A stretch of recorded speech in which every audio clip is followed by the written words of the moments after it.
more Disco Elysium. And everything. Oh, yeah.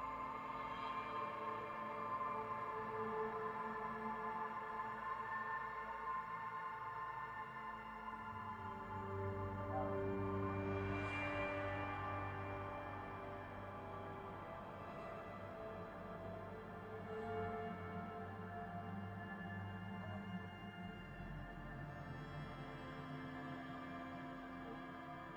what was what was or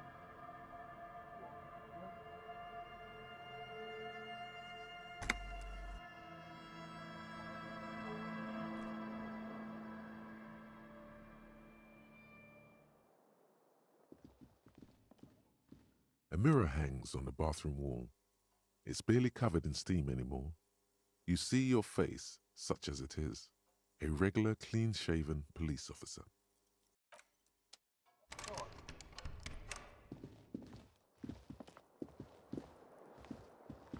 I like to imagine or or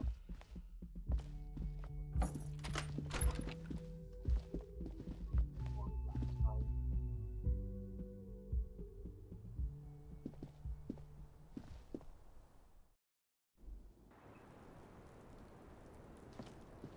I was just thinking, what a nice day for questions pertaining to a murder investigation. Ah, yes. The night before I saw you in the hallway and reminded you're a police officer. The date of your re-entry into the fossil record. Or you avoid town or the or spend that with someone died or or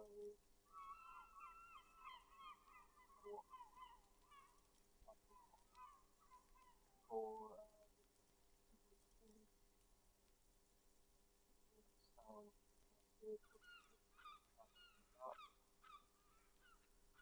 Wow. Mythopoetically adequate stuff. There was the usual ruckus, loud disco music. I can't say. Probably not. Sounded like you were flying solo. Oh, yes. Various artists. Ostentatious orchestrations prime among them. Oh, that? Yeah. Whoa. The less said about OO, the better. Oh, were huge where I come from. I was very young then, of course, like 7. Life gets hard, but we go on. Then, doesn't life get hard because we go on?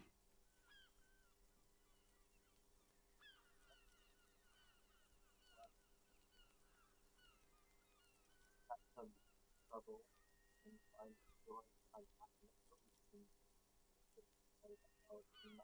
my stream of spending all time and your flesh doesn't actually matter for you. And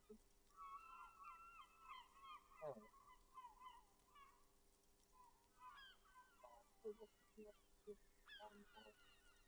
uh, someone to describe this private not to start going on the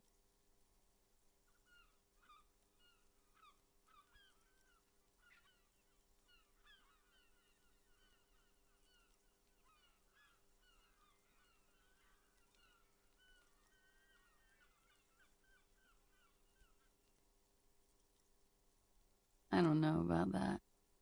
At around 2 o'clock, the disco stopped and there was a change of pace. A slow, sad song started playing, like organ music on repeat. That went on for quite a while. Some of that time you were yelling along to it. That it doesn't matter anymore and that we're alone now. It was difficult to tell. The song itself was very quiet and soft, but spoiler. You sounded like a wounded boar, sir. It was hard to understand what you were singing on top of it. Then you started screaming and trashed the place.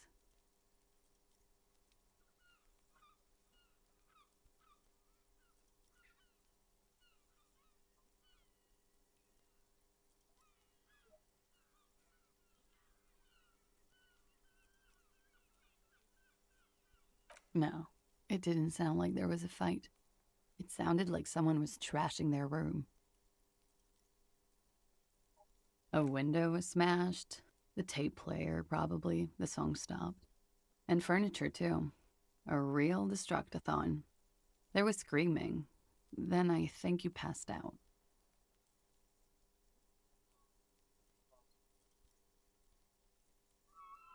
There was. I think you screamed that you didn't want to be this type of animal anymore. I may have misheard, but it was sort of memorable. I went out afterwards. Everything was quiet by then, around 4 or 5. And that was it. No problem, sir.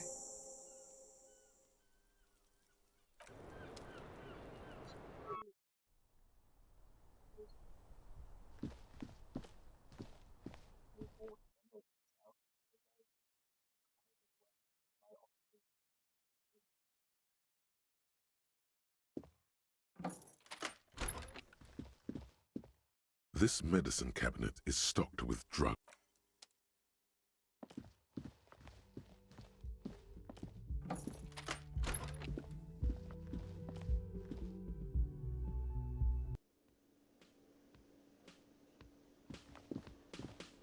Yes? What is it? Okay. Yes. That was pretty good. What? No. No, no, no, no, no. There are universal standards of good out there, and that was just complete shit. Jean, he's not right. Treat him like you treat McCoy's little brother. Lieutenant W. Frater, John Archetype McCoy's younger brother, Lance McCoy, although a man of 32 years, will mentally never surpass a 6-year-old. No idea, just passing on information stored in your fractured neural cortex. And I'm not going to pretend like he's got a learning disability.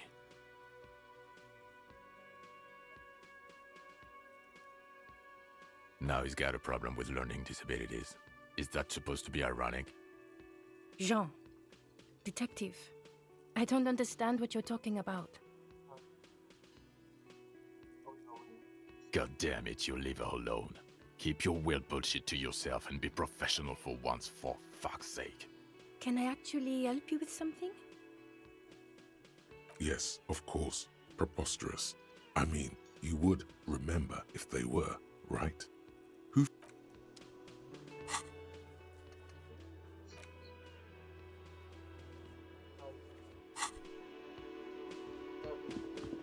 Hey, was there something you needed? Got the 20 real? Good.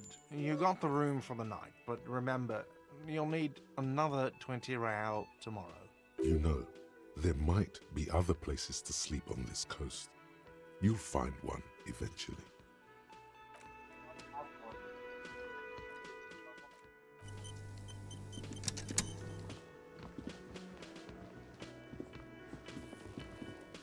Hi, gendarme. Another rendezvous. What do I want to see? I see you found yourself a little something from my wardrobe. Not bad at all. What brings you here? Admiring the atmosphere. What about you, officer? This officer's working on, I don't know what. Convenient. But what are you doing here? Talking to me?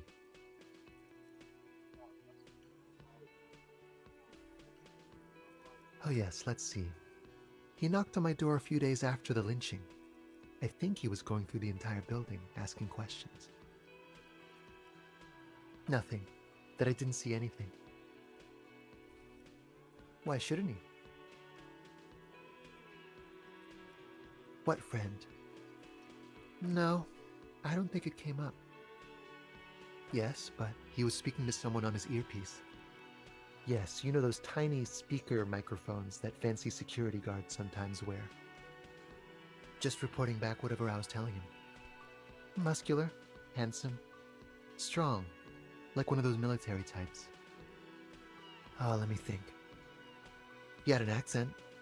He sounded like one of those mercenaries. He sounded vaguely Oranese. Sure. Anything else on your mind? You did? And how did you like him?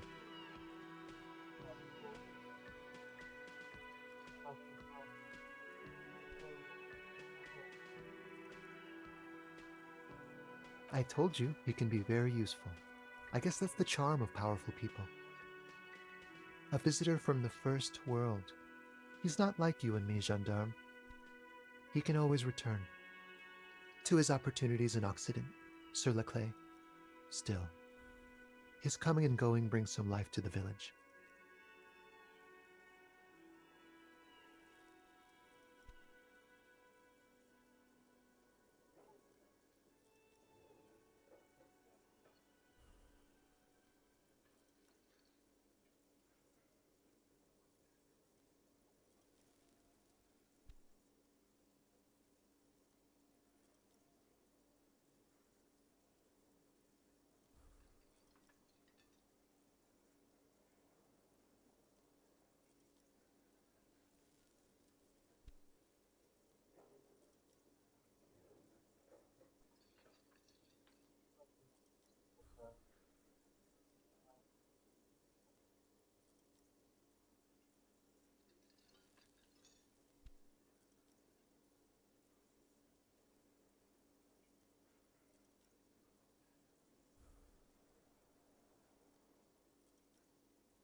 Oh, we can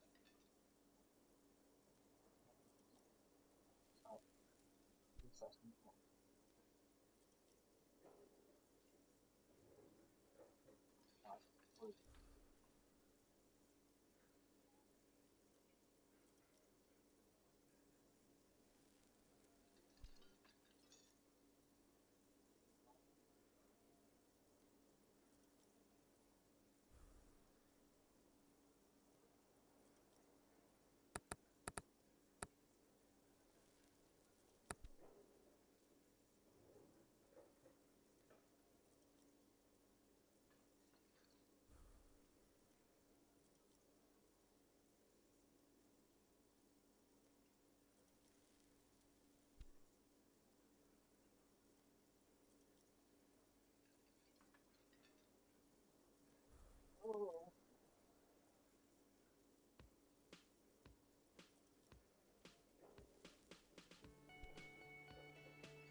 Or is it just money? I don't know.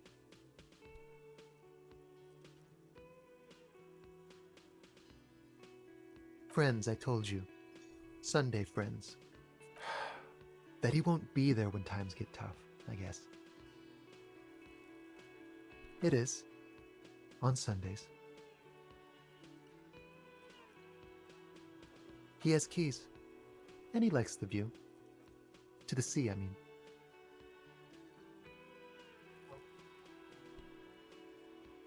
Hmm? What about me, gendarme? You can keep it. I don't mind. I can appreciate beauty when I see it.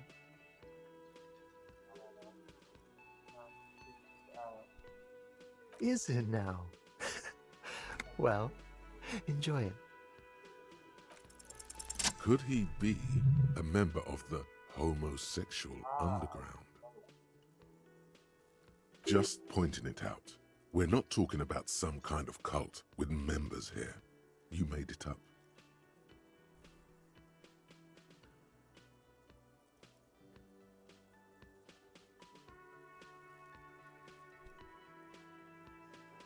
Hmm? Like, the thing is, personally, if someone very strong someone actually challenge to do stuff,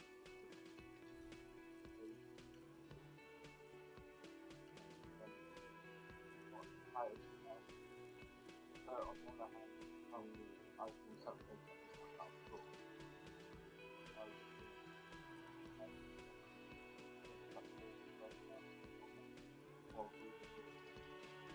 Bye-bye, gendarme.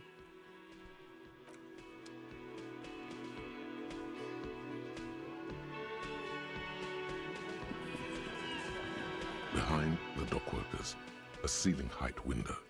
The hawthorn branches scrape the glass like bony fingers. You see 2, maybe 3 bushes grown into a single thicket over a period of circa 50 years. It takes time for a hedge like that to form.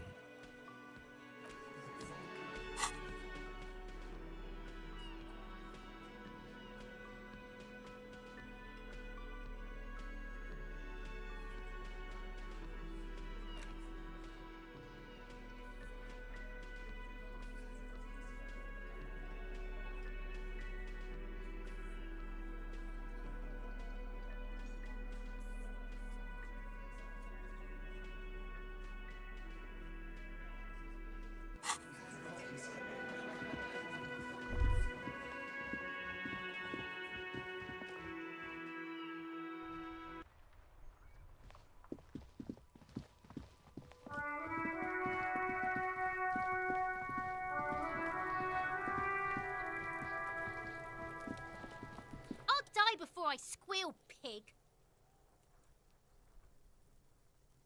Murder was the case they gave me.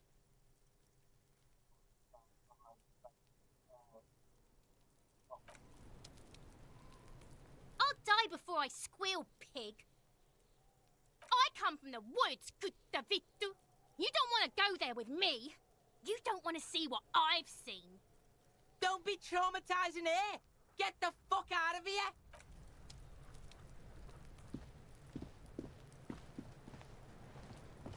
Fuck does Kuno care?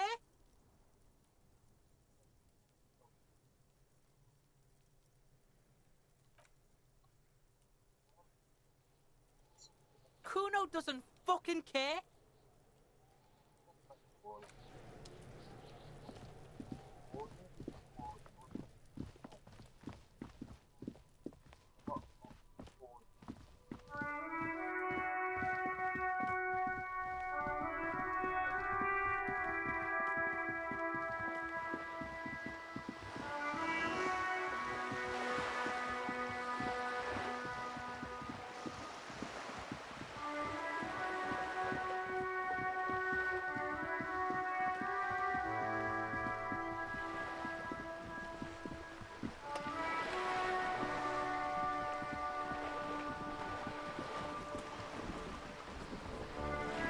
You're back.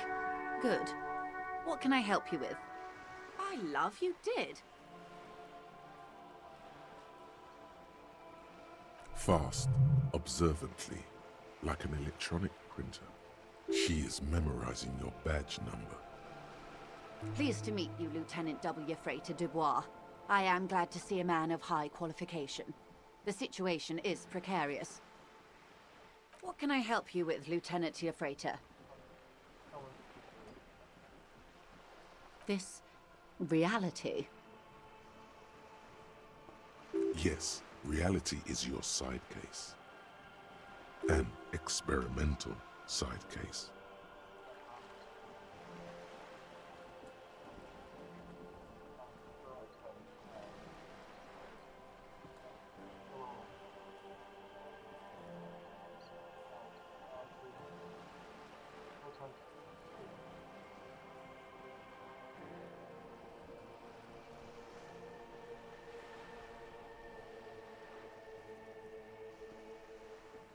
Ah, yes, the episode. Sounds like an acute case of encephalopathy, now that I think of it. Don't be phased, madame. He functions perfectly well. He only needs a lowdown on all of reality. We may be here a while then. All right, we're in. I know these all look good, but begin with the first, okay?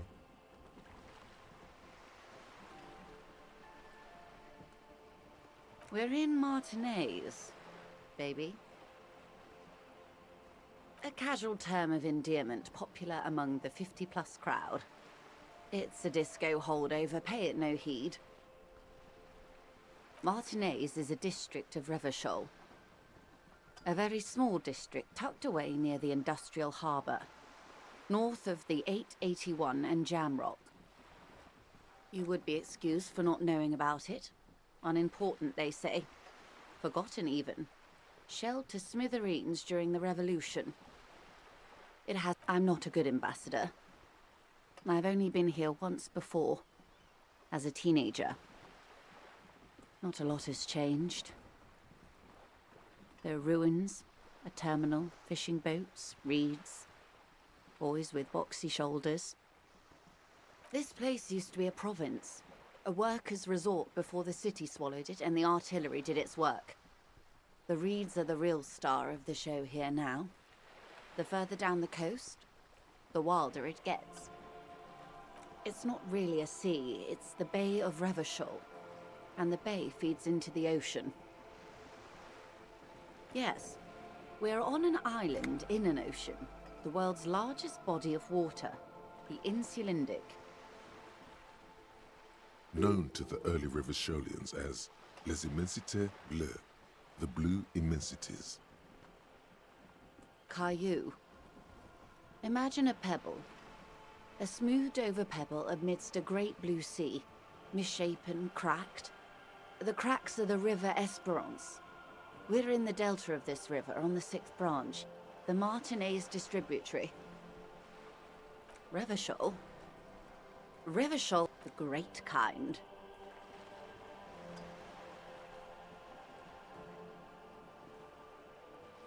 History detective. They built this city to resolve history. Our part in it, at least. Our centuries.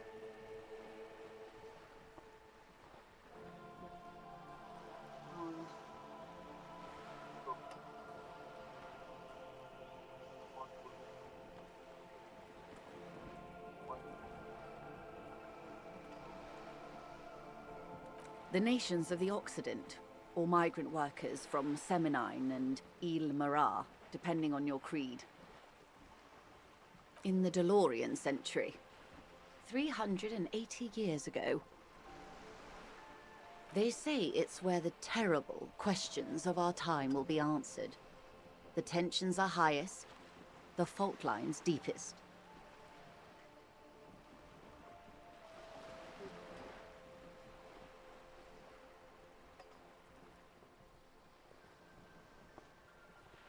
By that I mean conflicts. Ideological conflicts. The stuff of men.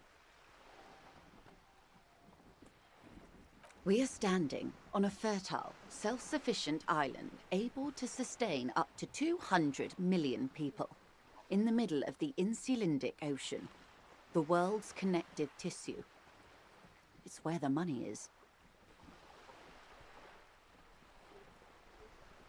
Oh, we're quite a way off. About... A sparkle of lights on the horizon, like morning stars above the curvature of the planets.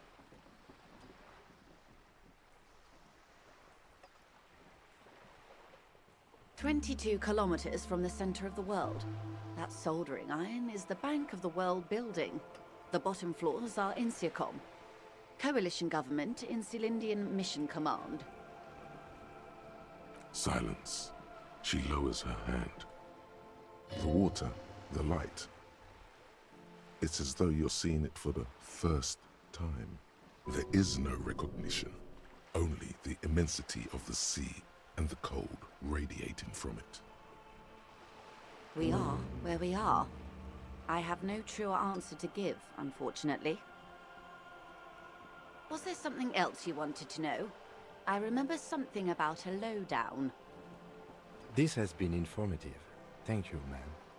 I'm sure my memory-impaired partner has many more questions to ask, about even more fundamental aspects of reality.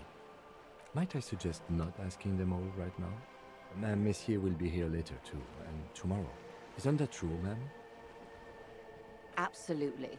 My commitment here is long-term.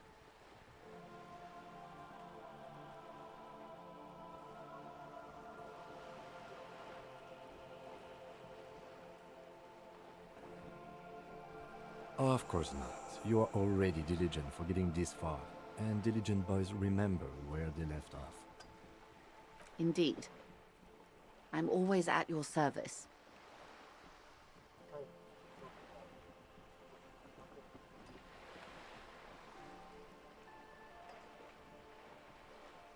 It's a neurological disorder caused by a lack of vitamin B in the brain. Symptoms include a retrograde amnesia. It's quite serious. You should get yourself checked out. Well, it's either bariatric surgery or long-term alcohol use. She nods slowly.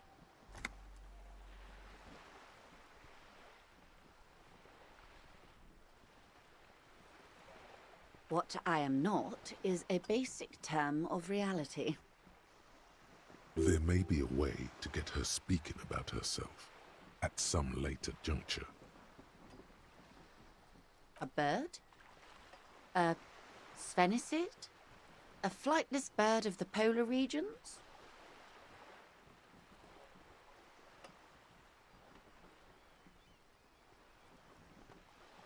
Some sort of krill hunter?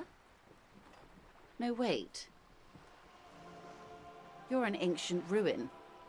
A symbol of hubris and decay. Half submerged in some salty sea. Of course you're not, my dear. I'm just terrible at guessing games. Ah! This is the pier of Rue de Saint-Ghislaine, 33A, where the tenants have been kind enough to rent me a slot. Or two. A pre-revolutionary tenement. Old buildings are called tenements, you see. And new buildings, bâtiments. After les bâtiments nouveaux. But 33A and 33B are not nouveaux. They're old. This one used to be 8 to 10 stories tall. A real high-rise by the standards of the last century. Built to mirror the skyscrapers across the bay in the Delta. That was before the war, of course. Mostly the urban middle class, I believe. This was once primo real estate, before the cannons lopped 4 or 5 stories off.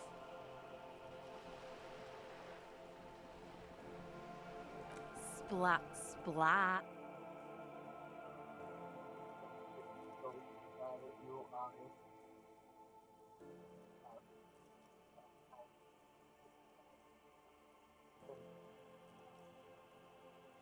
is the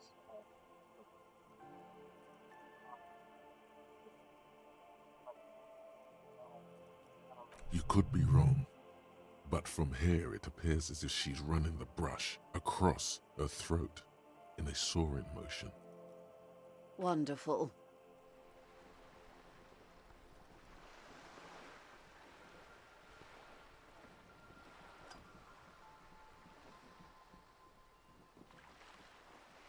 The girl in the old lady rags?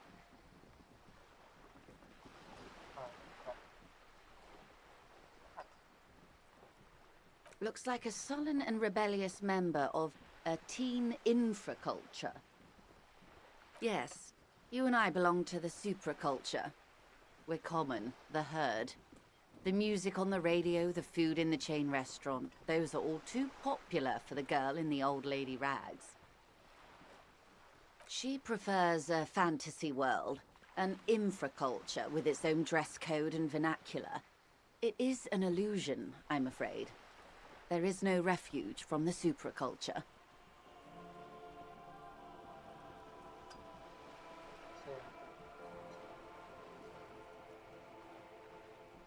Young people who dye their hair funny colors and wear old people's clothes are stupid, and their little rebellion is self-defeating. All right. What next? Suddenly, you're not so sure you're part of the supraculture.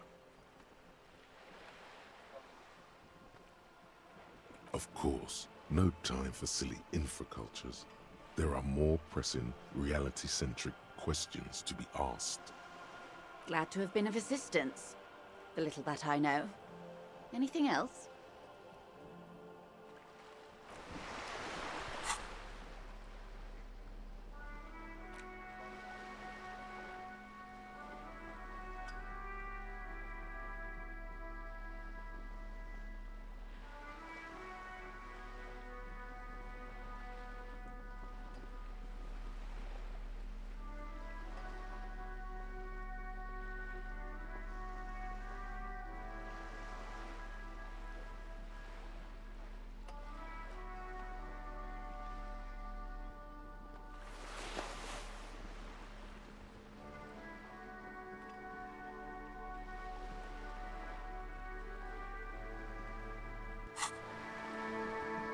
You're back. Good. More lessons in basic reality? My favorite. A strange coldness comes over you as you look at the world. The waves sway the sloop slowly. That's all. It's on the tip of your tongue, a doubt of sorts, already in your head. But it's not fully formed yet. You have to wait and return to this later, once the jamais vu thought is complete.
Glad to have been of assistance.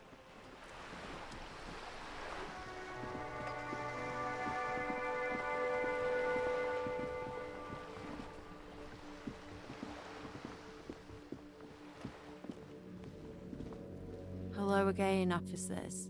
Have you come to admire my mural?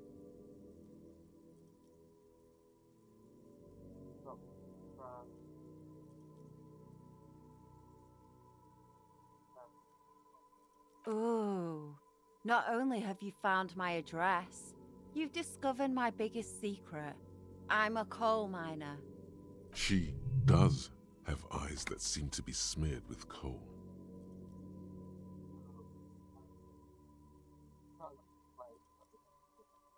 It doesn't have to do anything at all. Nothing does. Like me. Right now, I'm doing nothing at all.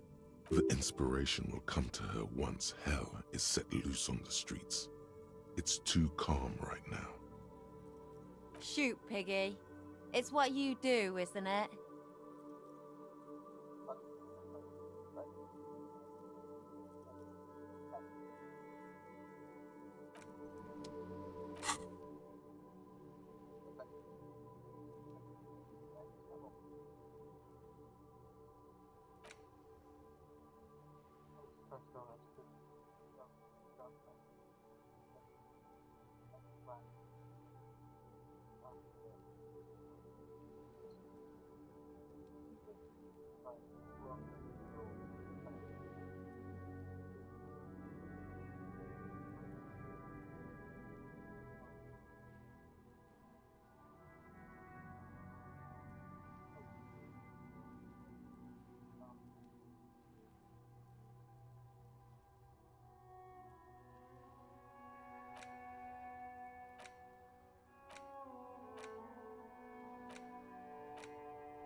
That's one brutal motor carriage.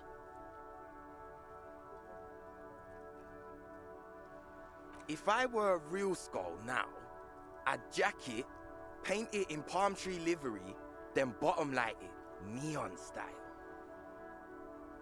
A snazzy shit-ripped skullmobile like this would make a fine trophy. We could, like, hang fucking shrunken heads from the side mirrors. Cops' heads. Scary tribal shit.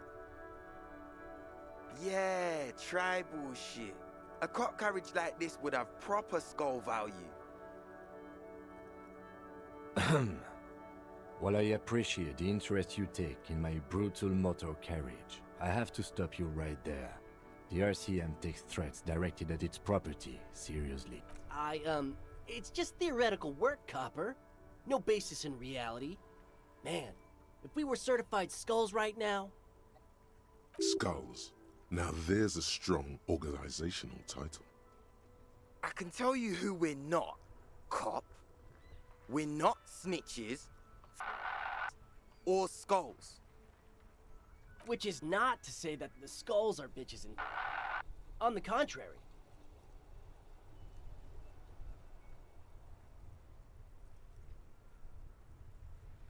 The part of this presentation you want to take home with you, cop man, is we're not part of the skulls yet. Okay then, let's indulge in some intellectual exchange. These young men seem eager to share their beliefs. You don't know? What kind of cop are you? It's not a question. Don't get into it.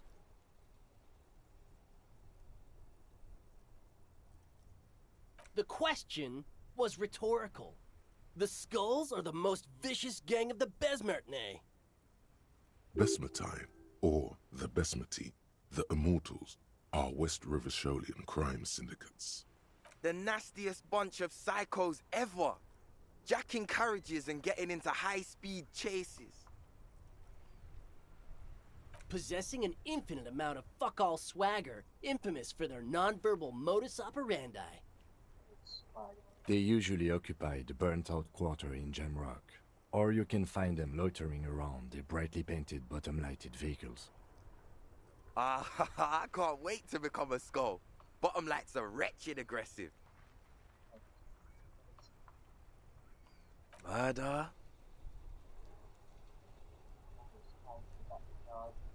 Yeah, sure. We'll gladly tell you everything we know about it. It was a man. Also, he was hanged. He was hanged from a tree. Yeah, I mean, duh. These punks don't know anything. Let's just move along. Hey, stop right there. How does one know anything? Ah, this sounds like epistemology, a field so occupied by thought that it begins to question thought itself.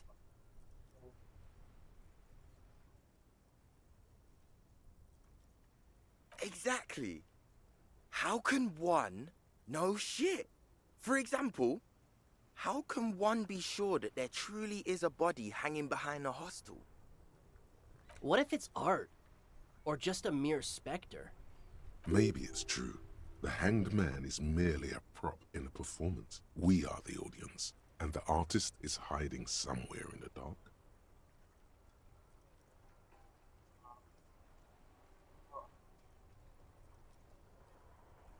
So what do you think we know? Oh yeah, Cindy's a right proper skull.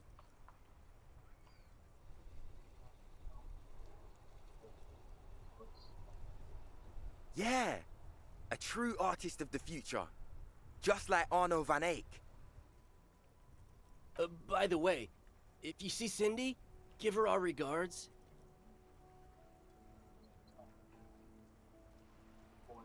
For all their nihilistic posturing, these young men are not lacking in youthful idealism.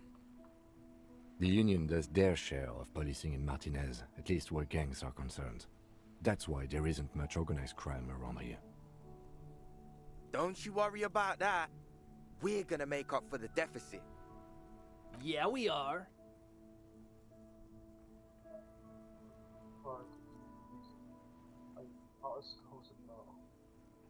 We're not franchise skulls. Well, not yet. Once we get our name out there, we'll have a chance to join them. Because we can be just as psycho and vicious. You'll see. Ah, you'll see for sure once we're in. It's the last thing you'll ever see before the void consumes you. Throw him off his game.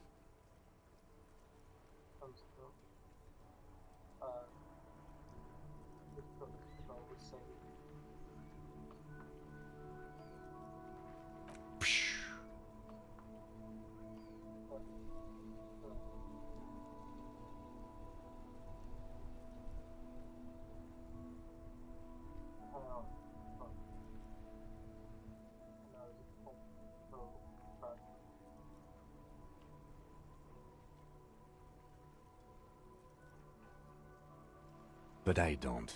In fact, I dislike them so much I'm willing to drag you boys back to the station just to calm myself down. Hey, there's no need for that.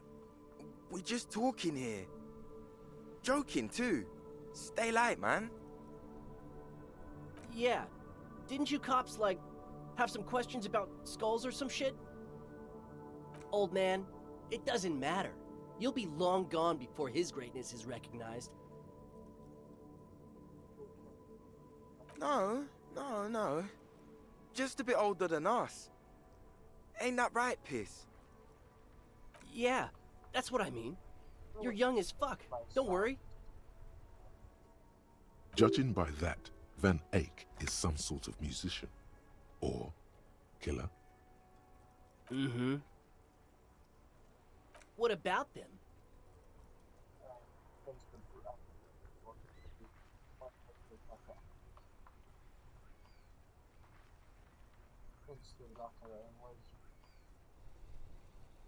Well, first off, it's a statement and not necessarily something that characterizes me as a person, even though the statement has character.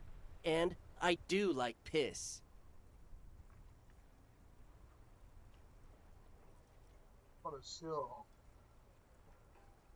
The word piss epitomizes the struggle taking place in the world. Things being defined as they seem, not as they are. And, I guess, it's also about communal spirit, the future, and truly appreciating our differences. Also, you've got to admit, it catches the eye. And since the Grand Piper is slowly but steadily moving towards basing the economy on it, attention, it is imperative that the medium itself convey the message.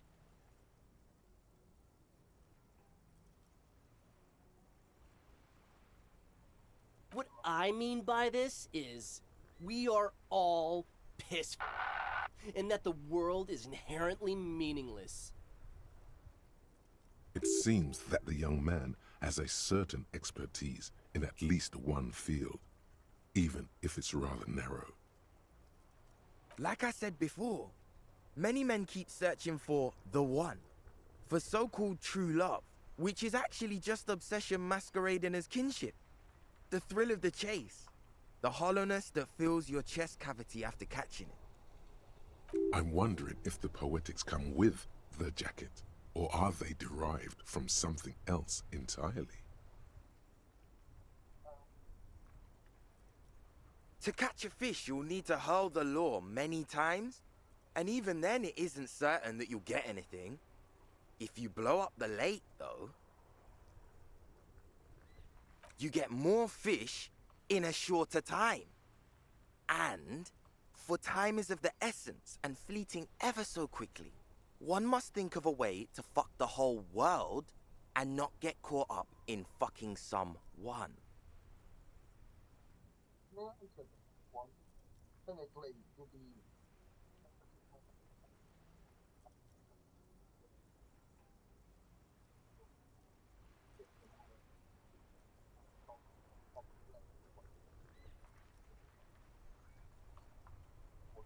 Because when one fucks everything, he fucks nothing. And that, to me, feels glorious. Sticking your dick into the void.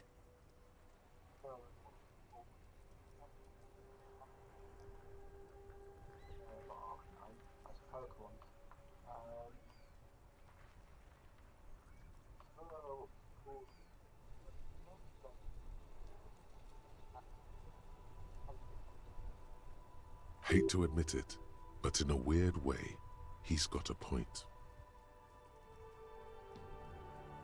Is it a coincidence that here we have two badass jackets and two badass cops? Yes? What is? What are you implying?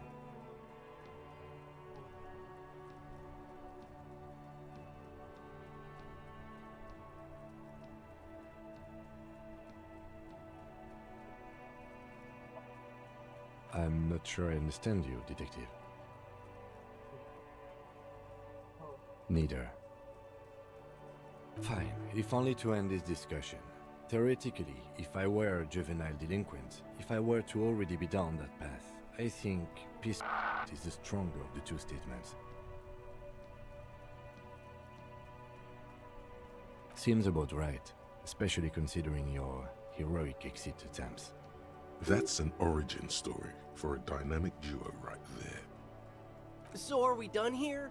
Or you don't need us around for your secret whisper party, do you?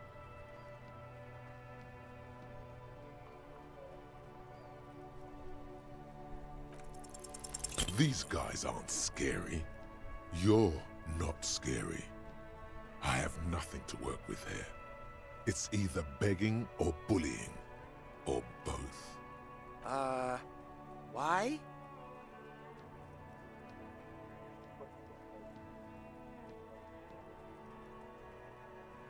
Yeah, like he said, total shit. What about it? You didn't say that.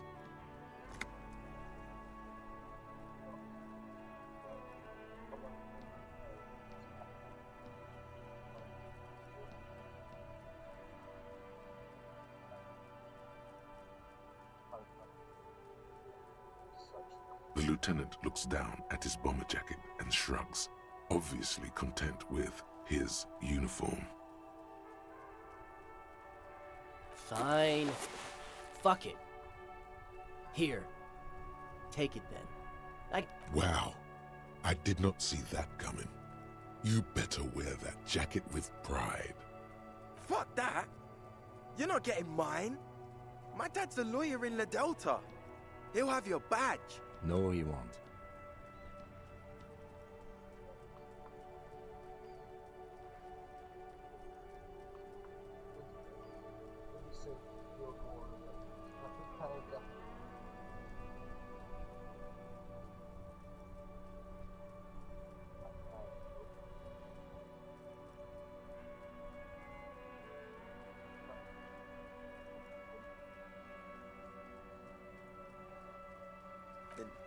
No. He's like a volunteer lawyer. A total bitch. Cites law and does dishes.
Oh, it's that.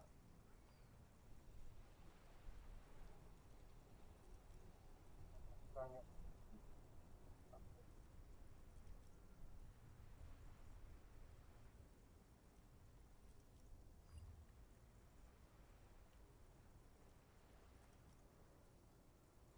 You know what, cop? Fuck you. That's not what this is about. You're not getting... Fuck him. We don't need his rich dad jacket anyway.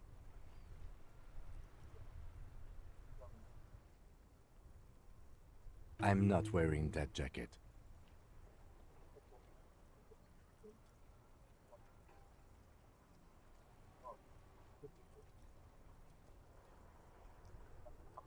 I don't think this case requires us to go undercover or raise hell. In fact, I don't think the jacket will be useful at all. The need will not arise. Look at this cute shit. How can we become skulls if you go around fraternizing with cops? Let's get the fuck out of here before anyone sees us. Fuck. I'm sorry, man. I just don't like confrontations, that's all.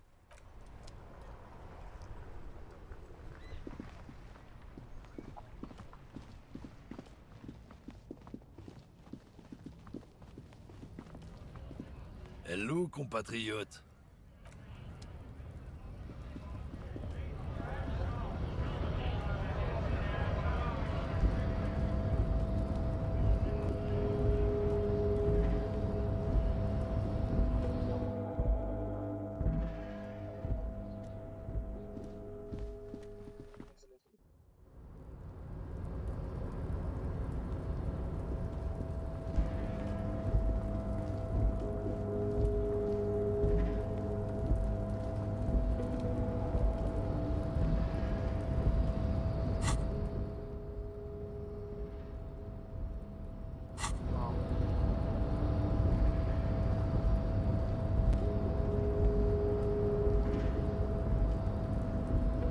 back before the cargo container. Its drawer has not lessened since you were last here. If anything, it seems to have grown slightly.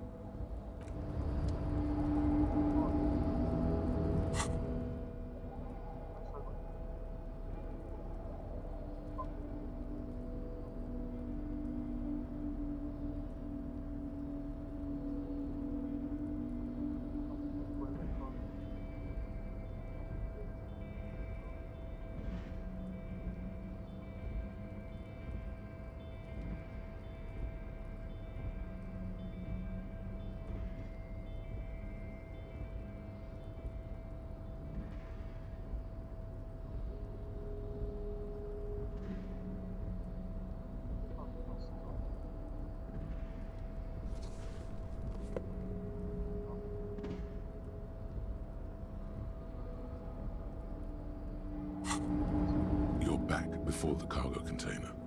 Its drawer has not lessened since you were last here. If anything, despite the dirt that surrounds and trails you, a beacon of light emerges from deep within you. The door stands silent. Satisfied, detective? Try again. Just like that, you hear a click, then a rattle. Some mechanism unlocks itself inside the door. Ahoy! Come on in!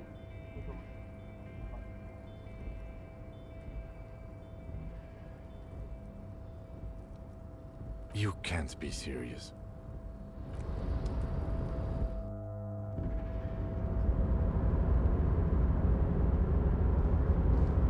The man stands at the far end of the shipping container. It's hard to say anything more about him. You cannot make out any of his details, but you do feel the overwhelming presence of capital.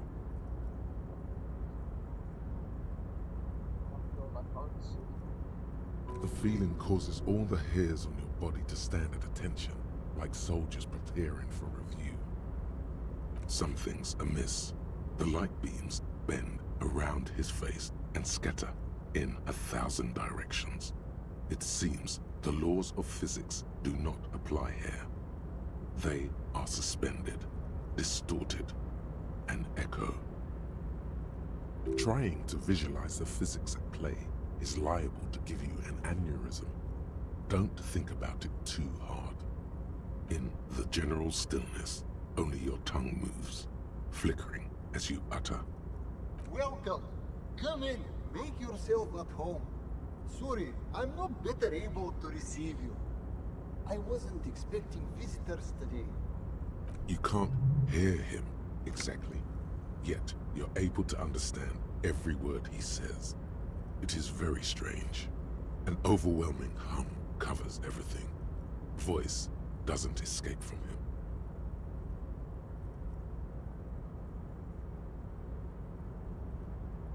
Now, what can I do for you, gentlemen? Who am I?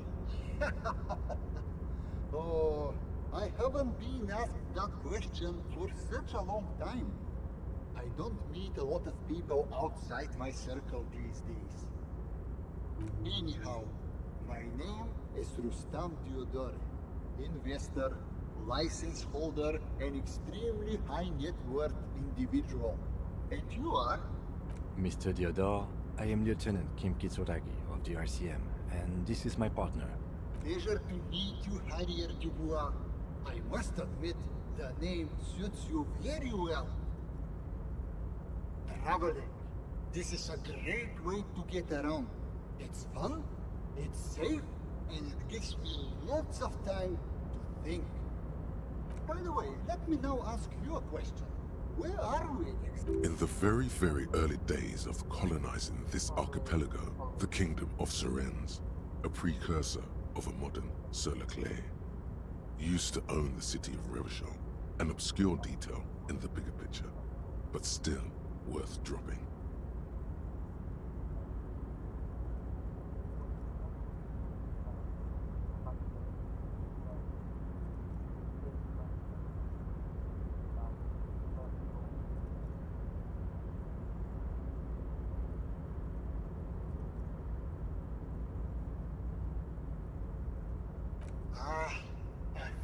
history buff. I myself am currently reading up on Franco-Nigerian era trains. Very interesting stuff. It's a shame I can't get out and explore myself. One of the downsides of being an extremely high net worth individual is that mobs of low net worth individuals are constantly banding together to ask for money.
Why isn't it set to this one?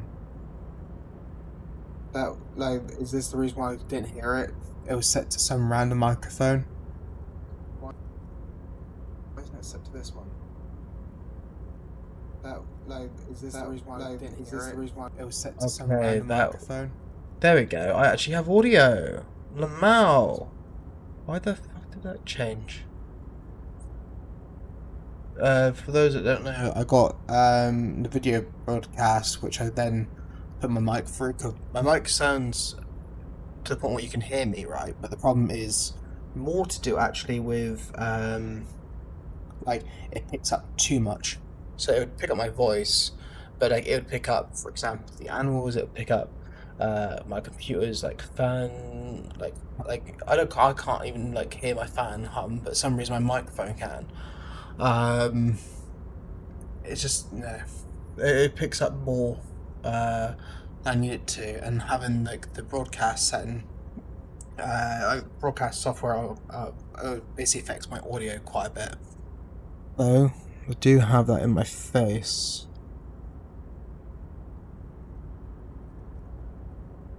Off.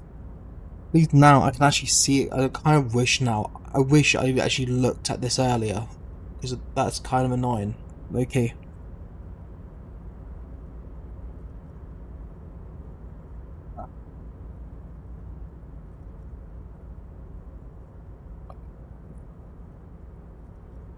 Actually, now what? I don't know. It says that it's frames. Now I've got to check a different issue.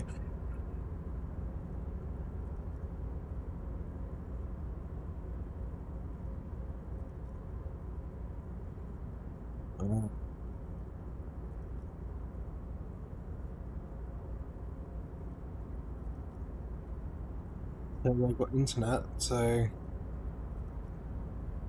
Oh, your internet, but it might be low. So actually, on a positive to that note, I was actually just yesterday decided to buy a new router, because like I got the router that I got from my ISP, right? And it's like I can't even connect to my own Wi-Fi, because like if I connect to my own Wi-Fi, it just keeps on disconnected. I talked to my ISP, they're like, oh, I've put on compatible mode. Maybe it's to do with it being like new or old stuff, and I'm like, well, it's new and old devices. It's like you're getting stuff like brand new phones can't even connect to it, as well as like the PS5 can't connect to it, and then even like older devices can't connect to it. Put the compatible mode, still doesn't work, still does the same thing. And then I asked them, is there a problem between the router and their line? And they're like, oh no reported problems in the line. Like, okay, so there's no problem with the line. Everything connecting to the routers having issues, like Wi-Fi issues. We have to connect to an extender to even use the internet, and it's like, it's just insane, because it's just, how am I supposed to use the internet if I'm paying out for an internet that I have to buy an extender to even use? And then when I talked to my ISP, I was over and over talking to my ISP about sort of like the issues I'm having, about how it's not just one device, it's all the devices that are connected to the router having the same issue. And I just kept telling, no, yeah, but maybe we'll just check one of the devices. And it's just like, it's not a check of one of the devices. It's clearly the router, right? Because it's like with when you got a computer, right? There's certain issues where you kind of know what the issue is. Like if you like got a computer, for example, has like a beep thing, right? I don't know exactly what it is. I think it's 3 beeps is RAM. Like it has like a thing to tell you like that's the issue, right?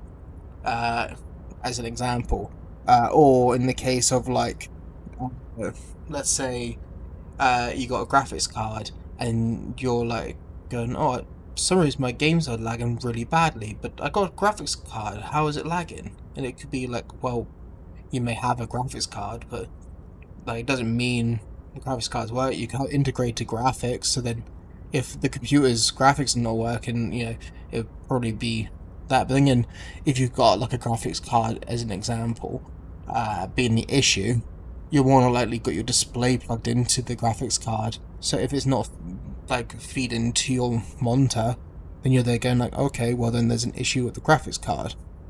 If the PC turns on and the the motherboard port works, and you're like, okay, it's the graphics card, that's it. Like, you can work out issues by like comparing them to later. So it says it's going to come Monday in the new router. I'm going to set that up. I'll be really happy about that, hopefully.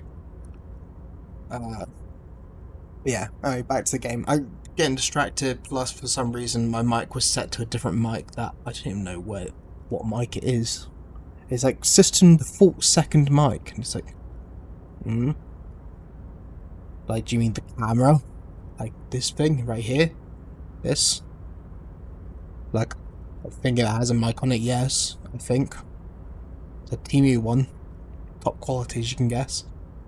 Honestly, works better than me trying to connect my phone as a camera.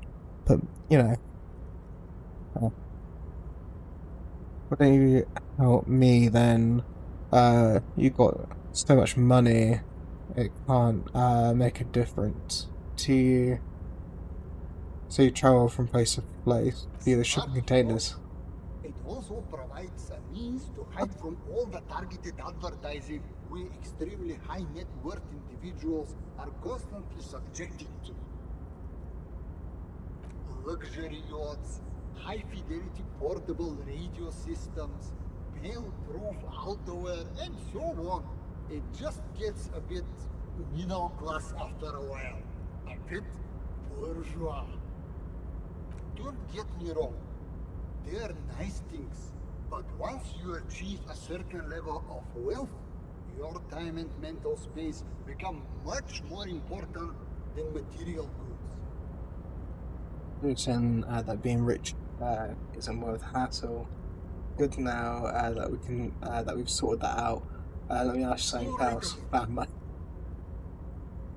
Oh Lord, not this again. Oh, nothing. It's just that we've got this murder to solve, and yet you go around asking everyone about money. And every time I ask, are you sure this is related to the case, you say, sure, Kim, I think it is. And yet, it never seems to get us any closer to solving the case. Oh, I just realized my money. It's quite alright. I'm used to the question by now. To be blunt, I inherited my fortune from my grandmother, who herself was an extremely high net worth individual back in Graz. All I did was take her fortune and invest it prudently.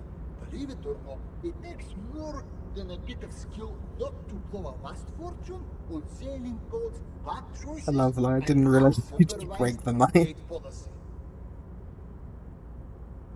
Actually, at the level this guy is, it takes several generations to do that. But, alright. You're like being extremely high net worth and I gotta tell you, at first, being rich is a lot of work. You've got to work hard because everything's so darn expensive. You know, prices increase exponentially at this income level.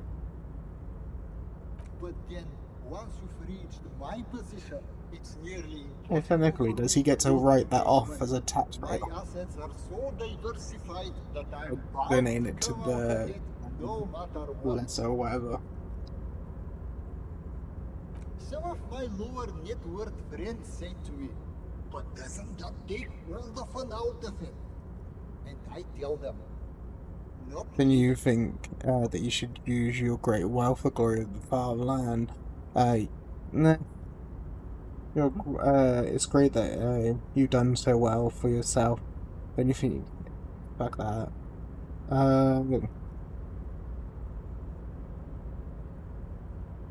Precisely, Mr. Dubois. You know, I hear people talk sometimes about economic equality and fairness, but tell me, where would we be without liberalism? In caves, walking each other with bones.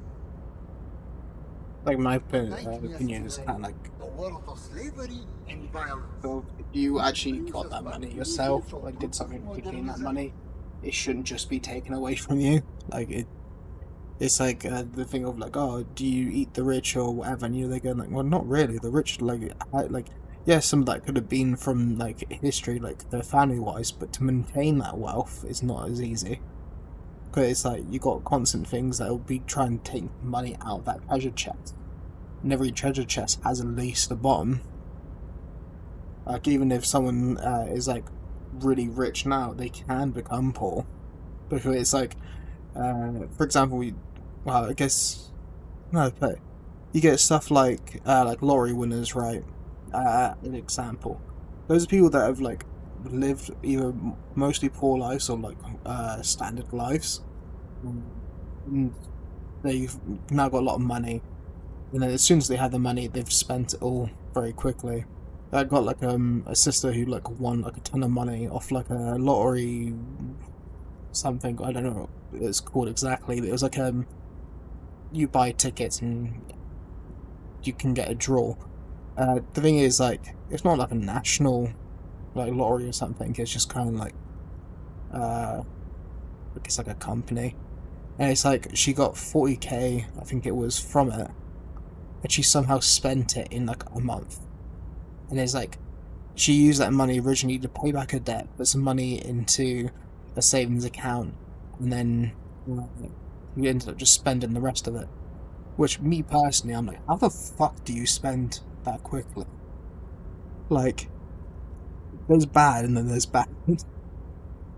Like, I don't understand sometimes when people who do have money, like, how they spend it so quickly. Like, the only terrifying thing we had at the time when it came to that money, well, I didn't get it from it, obviously, because I'm not the winner, it's her money anyway, whatever. But it's like, the terrifying thing she had is like, she didn't like, because she didn't have an income like other than that money. So it's like, does she just live off that money until it runs out, and then she has to somehow like get back onto whatever she was on before? As well as like, although the money was given to her with like the kind of thing of, oh, it's all tax free.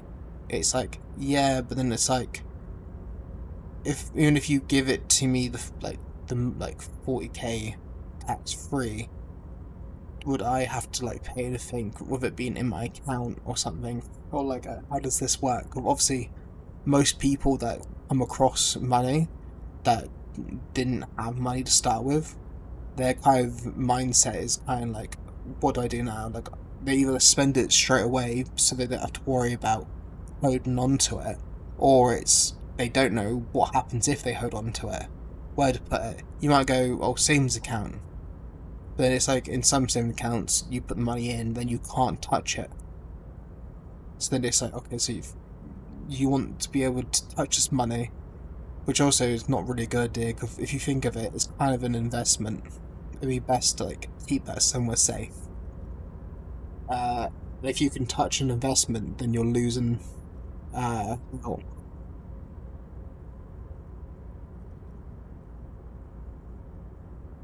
that word from Twitch sounds great. This truly, it's almost entirely carefree. It really leaves you time to better yourself spiritually. I think any time given to you will help with that. Like, you don't need a religion if you ask me to be like spiritually. Like, I feel like spiritually is more like a state rather than a religion. So like, state of mind where you don't actually have many worries, or where you can actually give yourself time to like actually calm down. Like how the world is right now is like, it's constantly like work, and like if it's not work, then you're typically working for someone else. I don't know for this. It's like you're either working and it's just like non-stop, or you're skating by. Even then, like, depending on where you are, they may not actually commit or have many things that actually help you in that state. But then you also be relying on people, which is not always a good thing to rely on. Hey, all this talk about money has made you lose the thread. What is going on with the light in this place?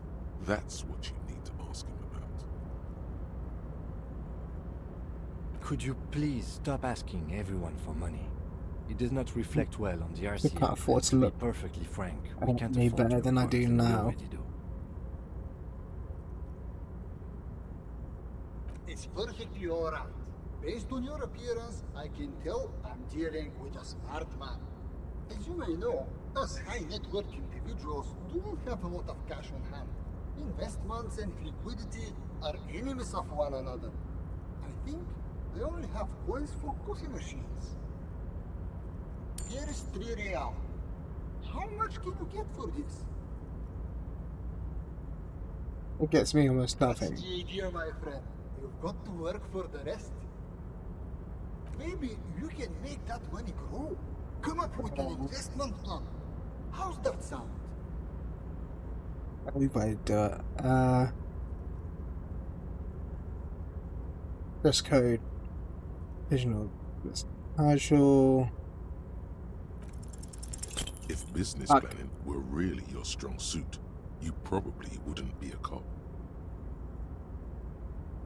He should what? The volunteer police force.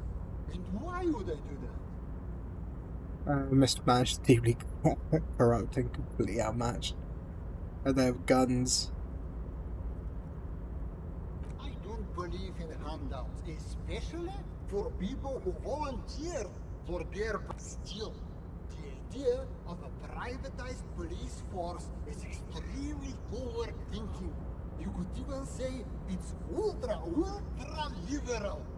Tell me, if you could invest in the RCM, where would you direct your resources? The latest technological wonders. Video computers for every precinct. Designers that come up with a new logo and tagline. The RCM's problems aren't the kind you can solve with radio computers. The road goes much deeper than that. Yeah, I only had 2 options. If I could interject, the RCM's problems are mainly structural. We are hamstrung by a lack of clear lines of authority, and our system of performance reviews strongly disincentivizes inter-precinct cooperation. I think the lieutenant's right. Your problems run much deeper than equipment or funding. The entire org structure of the RCM needs to be redefined. You need a unified chain of command. New metrics for measuring performance that reward real police work. Does that sound right? Yes, that's precisely what we need. That was like, Hell no! Can you imagine how much work that would take? Why would I do that when I can just speculate on exotic financial derivatives from the comfort of this shipping container? The thing about investing is that the less work you have to do, the better. Don't overthink. That's what return on investment means. The lieutenant's disappointment is palpable. It's like someone just shot his dog. Now, was there anything else I could help you gentlemen with? What do you mean? I don't know how to put this, but you look so different. Are you talking about my chin? No, I mean, I think the things happen in the light. Oh, that's what you mean. Yes, I've heard of this effect, though I've never witnessed it myself, of course. It has something to do with our Weiss-Wiesemann coefficient. The Weiss-Wiesemann coefficient is a ratio designed to reflect the difference in net worth between individuals. When the coefficient is close to 1, or 100%, it means one person possesses all the net worth. Among that group of individuals, it's been observed that when the Weiss-Wiesemann coefficient reaches about 0.96 or so, the laws of physics begin to bend around the high net worth individual. You tell me that you're so rich the light literally bends around. The Weiss-Wiesemann coefficient for you and this individual appears to be 0.9998, repeating. That's not good for you. I don't know that you're so rich the lights bend. But calm down. I'm but a lowly single-digit billionaire. That's good. You've seen the weird I stuff. see nothing of the sort. To be frank, all I see is a gentleman who's unusually well dressed for Martinez, in a cargo container, which I admit is odd. Yes, I imagine that does look strange. We should get back. Container, it was a real pleasure. Sadly though, my current lifestyle prevents me from remaining more than a brief time in any one place. Perhaps we'll meet again, somewhere far away. Farewell, friend, and may your peace of mind guide you to happiness.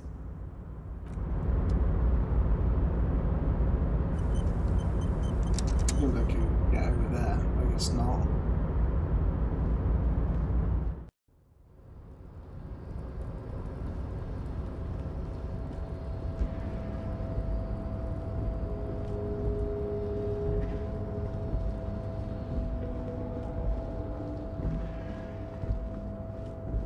Let's repeat it over. I already spoken to him.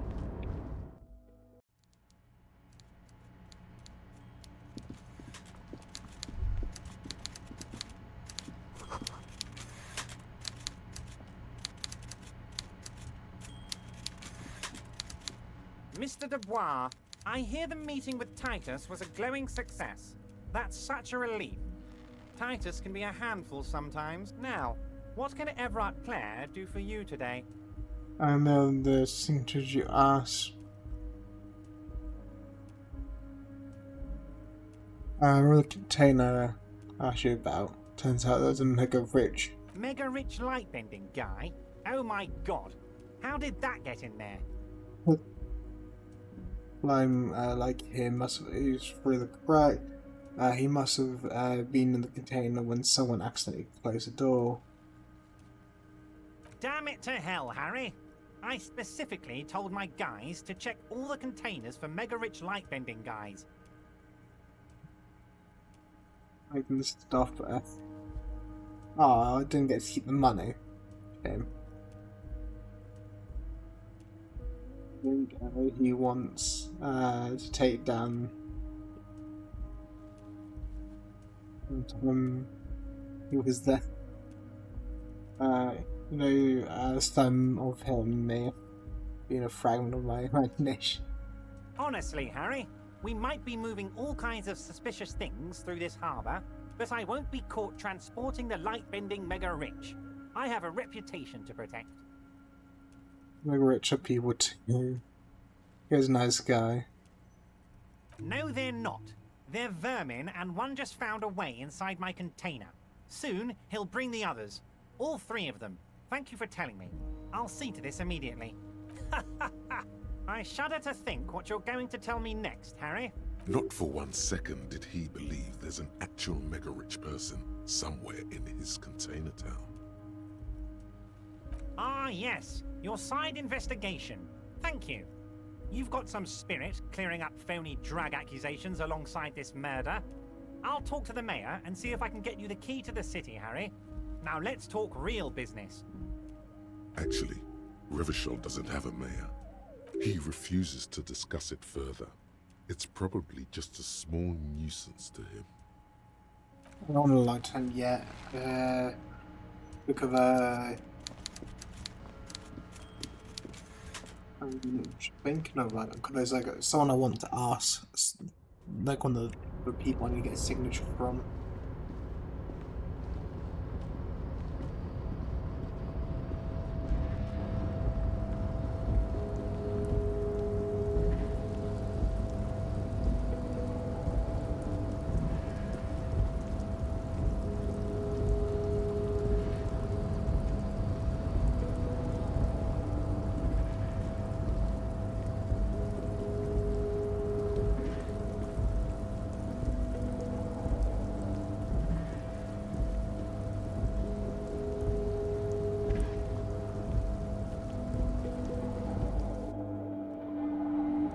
Can't do anything by measure ahead.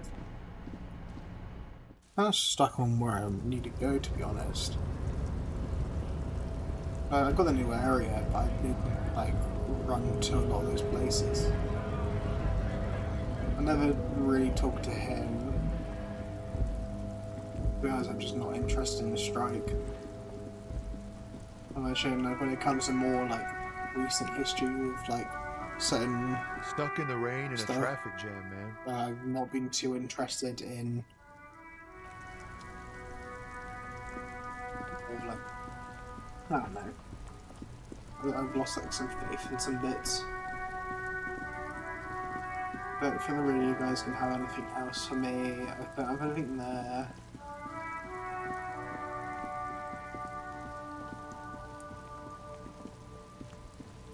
Didn't want to continue on the trap mission. There's nothing else to do with the traps at this time.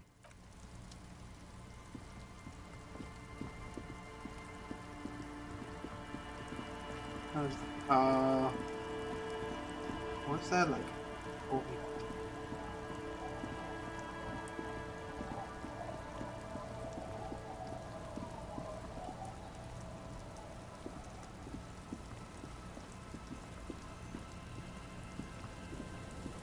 Waves are beginning to die down.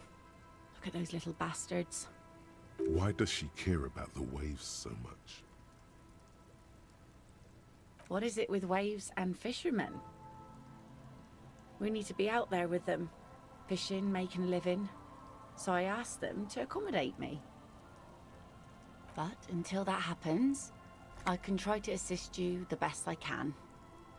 So, what will it be, officer?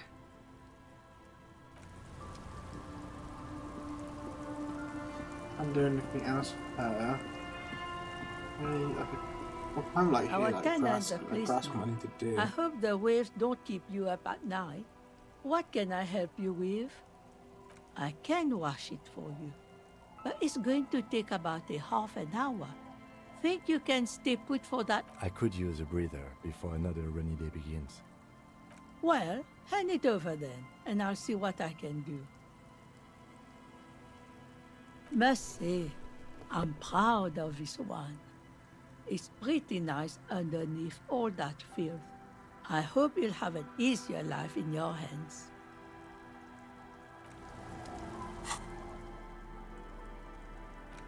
That one, and I got this one.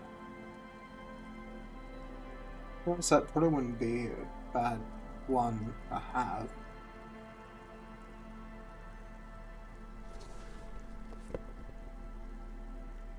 One and that.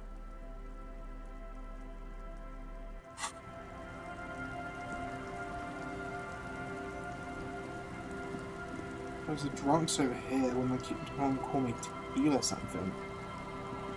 But then I've been everywhere I can see here. Tequila Sunset. I've seen it. What did I see? Let me take a sip to moisten up my cords. Tequila Sunset rolled into Martinez last Friday. And by Tequila Sunset, I mean you, the man, the myth. Hey, let's not jump ahead of ourselves. This is your story. Stop interrupting.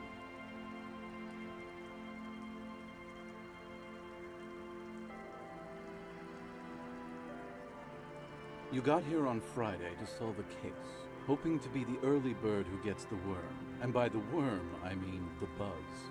Because as far as I know, all you did was get piss drunk.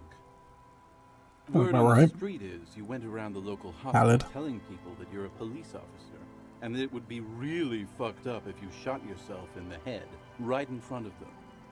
That's pretty high concept, if you ask me. It is. The lieutenant's brow is furrowed. He's listening as casually as he can. It was a late Saturday night when we, the Union of Moribund Alcoholics, were getting our drink on. Nothing remarkable about this. We get our drink on 24/7. Makes everything warm and glowy. I trust you know the feeling. One moment we hear the sound of a motor carriage revving up somewhere on the plaza, followed by a series of dings and bangs. Do you remember the sound of wood cracking? The billboard? Naturally, loud noises pique the interest of anybody owning a pair of ears. That's just the reality we're in. Anyway, there was a brief silence, a gasp of silence, if you will, followed by a real commotion. We heard the carriage careening towards the coast at top speed. Sounded like someone jumped the canal. We grabbed our brewskis and rushed to the jetty. Never underestimate the speed of an alcoholic. What we saw was a sight to behold. A beat-up police carriage containing you. Right there on the beach. You revved the engine and screamed at the top of your lungs. "The time hath come!" So, naturally, being the curious cat I am, I asked what time hath come. To which you replied, "The time hath come for tequila sunset, the end of all things." I mean, it's more dignified that way. What I said was true. But Your reality contracted. You jammed the pedal, plowed right off the jetty, and through the ice. We ran towards the ice, whilst you crawled your way out, miraculously unhurt, covered in seaweed and shit, like some kind of sea monster. When we finally got there, you were sitting on the beach crying. You said that your badge and uniform were in the car. It was too late to get in there, though. The carriage had sunk too deep. In this way, you and your motor carriage have a lot in common. Recognizing a brother in need, we offered our condolences and invited you to party with us, which you naturally agreed to. Flies.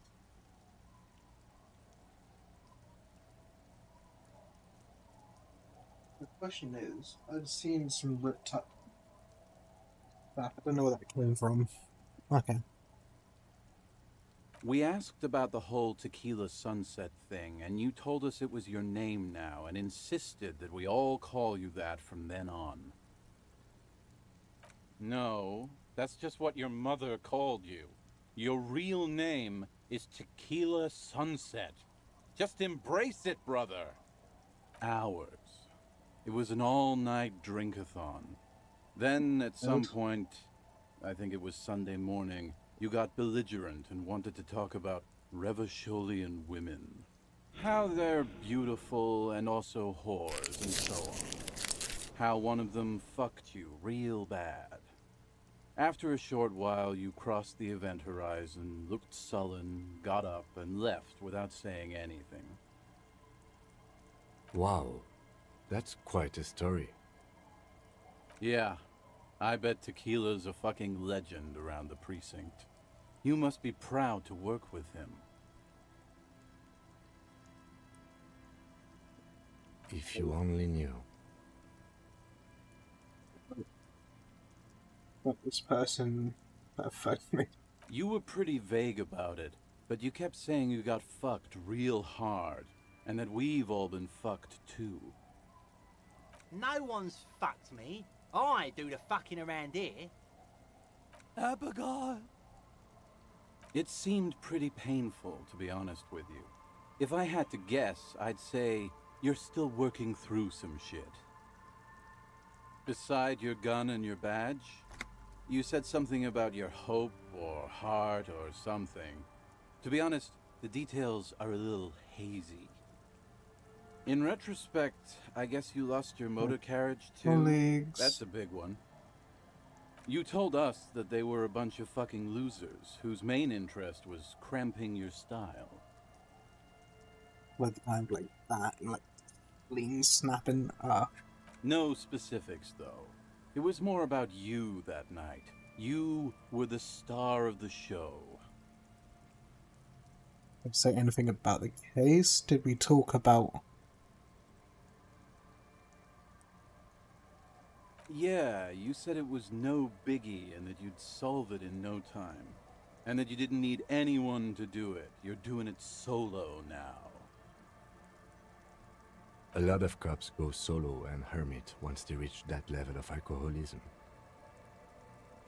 Did you get a read on what kind of cop I You was? said being a cop was real boring and that there was no reason to talk about it. You also kept pausing to knock the heel of your hand against your temple, saying, boring, boring, boring. I thought the game's trying to tell me something. It's a hard thing for a man to confront his past. That's why I avoid mine at all costs. I suppose storytelling ability. Whoop-de-doo. So now I'm a fucking storyteller. Right, why not? Better than a beach bum. Well, tell me how you became the Doom Spiral. It depends, really. Are you willing to help me out? You might get scammed here. No, the reality of the situation requires a rather modest contribution. A little motivational package. Booze. Did you already forget our party? The thing I relayed to you earlier. So, have you got anything for good old idiot Doom Spiral? A bottle for a story. Seems fair to me. Classy. He smashes the bottle and pushes the cork in.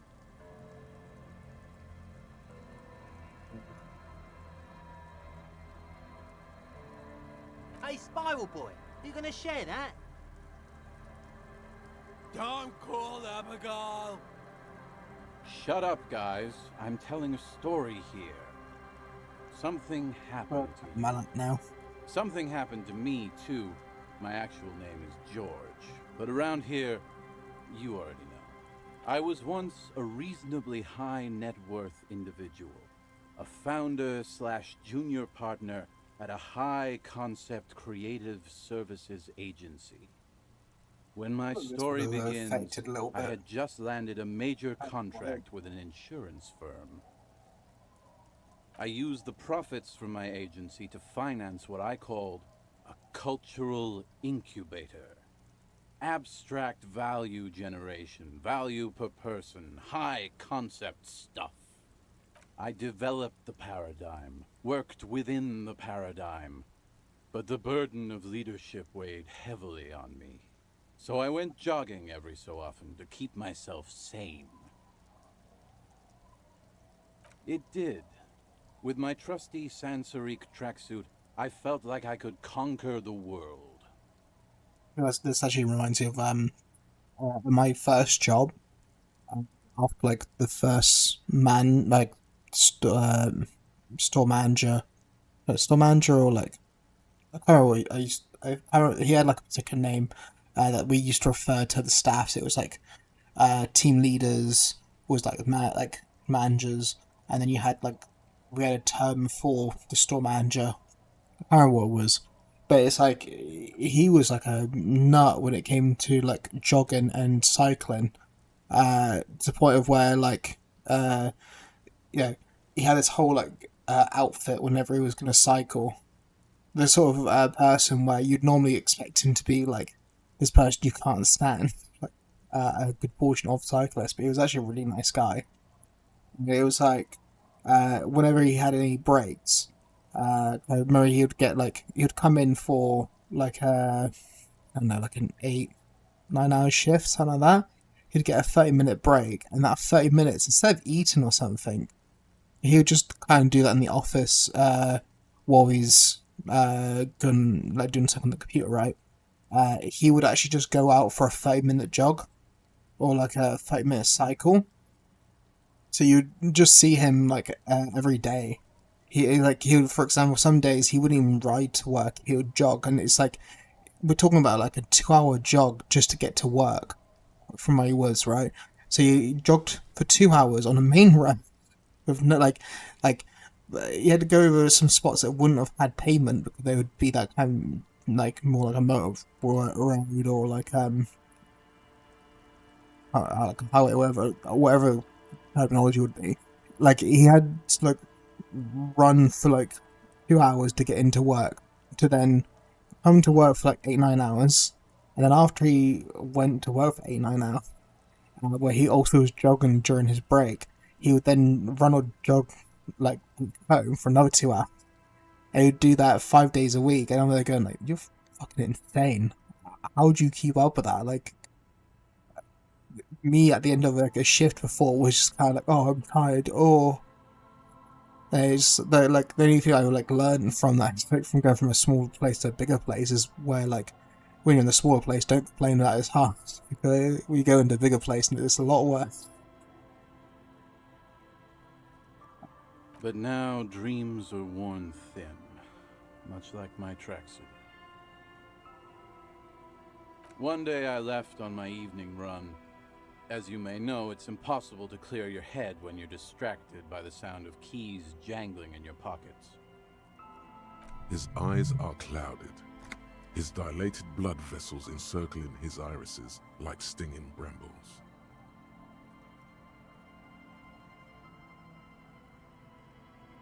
His eyes are your eyes. So I removed the key ring and put the keys for the front gate and the apartment into different pockets to stop the jangling, you see. At least, that was the plan.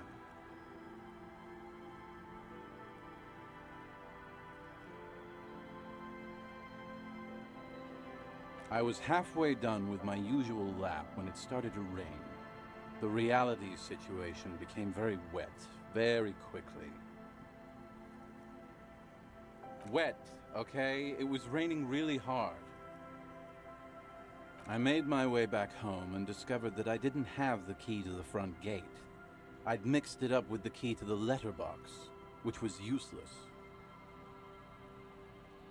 Naturally, the situation required me to climb over the gate, which I did. There was no climbing down because I slipped and landed on my ass. Oh, man. Okay, I got... Ouch, indeed. Reality was looking rather grim just then.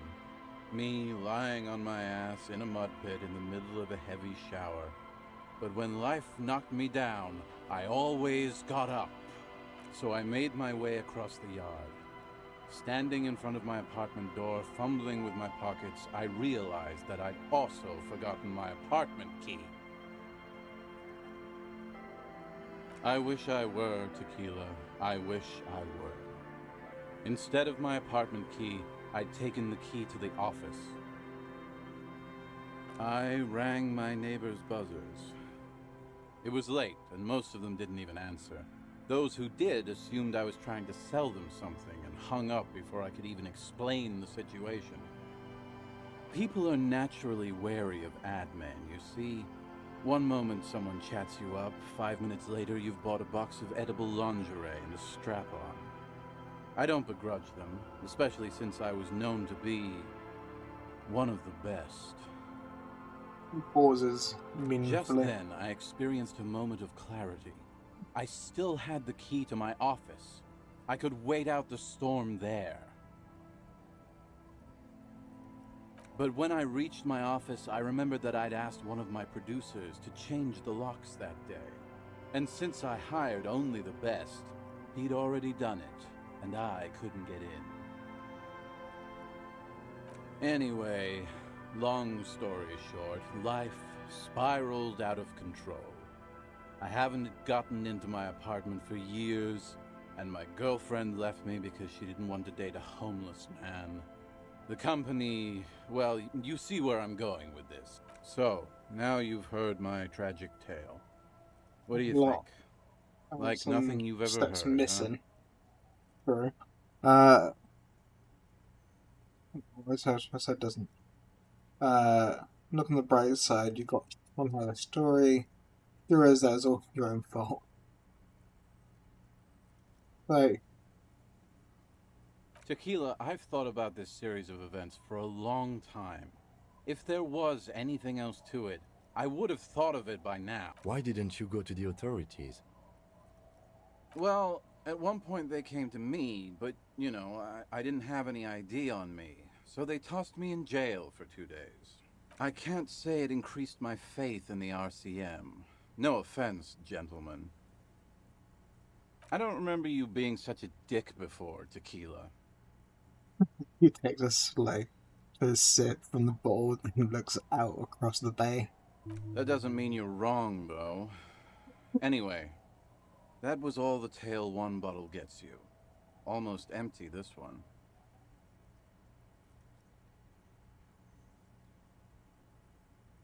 Have you got any more stories? I do. But as you can see, my fuel tank is running quite low.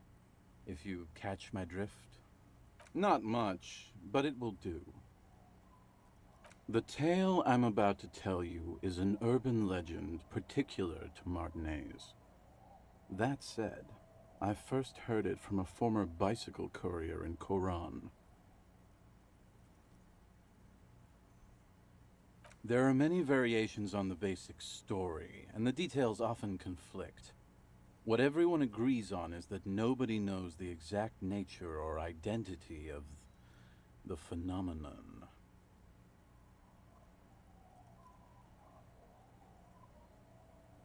I'll just quickly check and sync. That's live, that's good to see.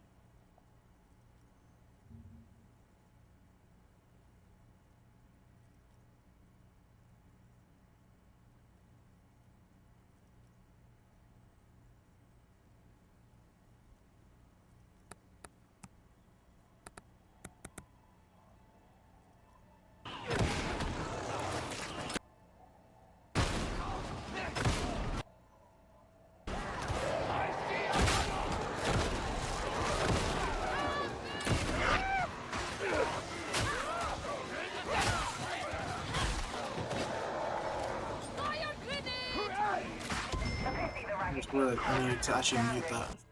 I'm just starting to watch a stream. Sorry about that. Well,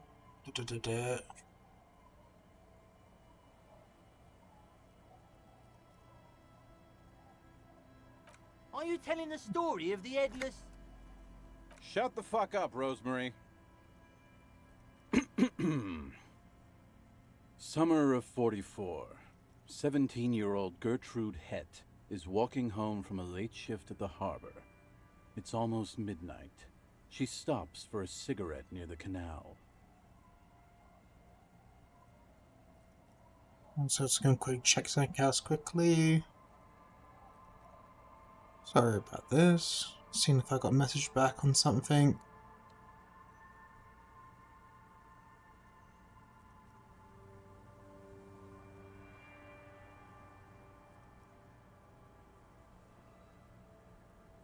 Okay. Sorry again. I'm getting distracted. Our heroine finds herself enjoying the peace and quiet the canal provides.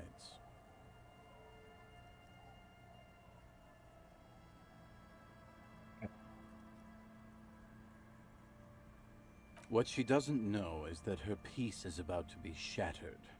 From behind her comes the clattering of hooves. Startled, she turns around, and what does she see?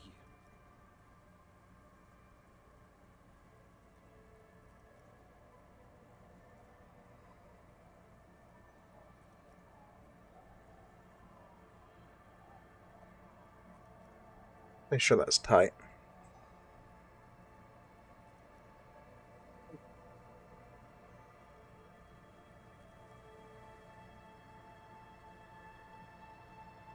This place where we chatted from behind her. Clarence kind of hooves. If I heard like clattering of hooves, I'd think of a horse or coconuts. Well, yes, but it's the man on the horse that's of interest here. A man... The pause is long. Are we gonna like make a reference to the statue that's by the rags and tank? Also, I think I like this mic sound a bit better. With no head on his shoulders. wearing a fawn tracksuit, searching for the legendary fawn cap that went missing when he lost his head. Sounds pretty implausible to me.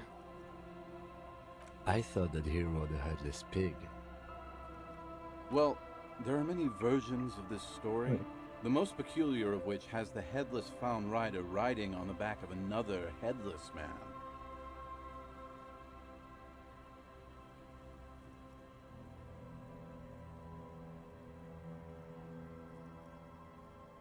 Yeah, I hope that sound all looks better. I don't know. Look, speak already to a mic like this. Yeah. If I hadn't lost my keys that one time, I'd agree with you. But life is a cruel mistress. Takes a sip. Gertrude Het may have been the first to witness the headless fawn rider, but she wasn't the last. Oh no. Tell him about the two feminists by the locks. Fuck, Rosemary, they were dating. No one said they were feminists. Everyone always misremembering this stuff. This wouldn't be the De Ponte Delgado case, would it? What? You know it? I've read the case file. But please, go on. Right. Early autumn of 46. Ula de Ponte and Eva Delgado are fishing near the waterlock long after the sun has set. The wind picks up. A sky already dark now blackens. Water starts falling from above. The first cold rain of the season. The women are caught in the downpour. They act quickly. Eva gathers the rods whilst Ula turns around to reach for the tackle box. When she sees something, her shriek is so violent that the residents of the nearby apartment building believe lightning has struck. But there is no lightning. Only a heavy downpour and the silhouette of the headless fawn rider looming on the horizon. Ula makes a run for the shore, but Eva slips on a wet rock and disappears into the cold, cold canal with nary a sound. Her body is never recovered. Naturally, Ula de Ponte became the prime suspect in the disappearance of Eva Delgado. De Ponte maintained that it was the so-called headless fawn rider and that she ran, fearing for her life. During the investigation, it became apparent that there was a love triangle, the third party being some small-time businessman. I don't remember the exact details. The leading... No. Oh. She committed suicide before she could be taken into I really custody. wish I'd stop They like found skipping her the in fuck bathroom dialogue. with a rifle, her face slowly peeling off the ceiling. The thing there on that is, was it really a suicide? Not a pretty scene. Then again, if you know anything about LiveLink, I remember seeing a video of a girl doing that. I think she was a streamer, I don't know. Was being keyword there. Man, that's some grisly detail. Oh well. Here's to another case closed. Anyway, that's the story of the headless fawn rider. Pretty crazy, huh? I've seen some weird shit on this case. A headless jockey in a tracksuit fits right in. Right, I got even crazy. Why don't you go eat shit, Tequila? There's no way you know a better one than that. The gnome of Gromma dissolves in the victim with acid. The giant of Coco Nur is as big as mountain. There's a guy. Let's see. Dissolves is fixed with acid. Oh yeah, this is about the zoology thing, right? Giants? That the best you got? Give me a break, Tequila. Yeah? Acid gnomes? Yeah? Why don't you go... Do you always try to pick the lamest option possible? Yeah? Why don't... Damn right it doesn't. So why don't you just shut up and leave it to the master? Yeah, so wait.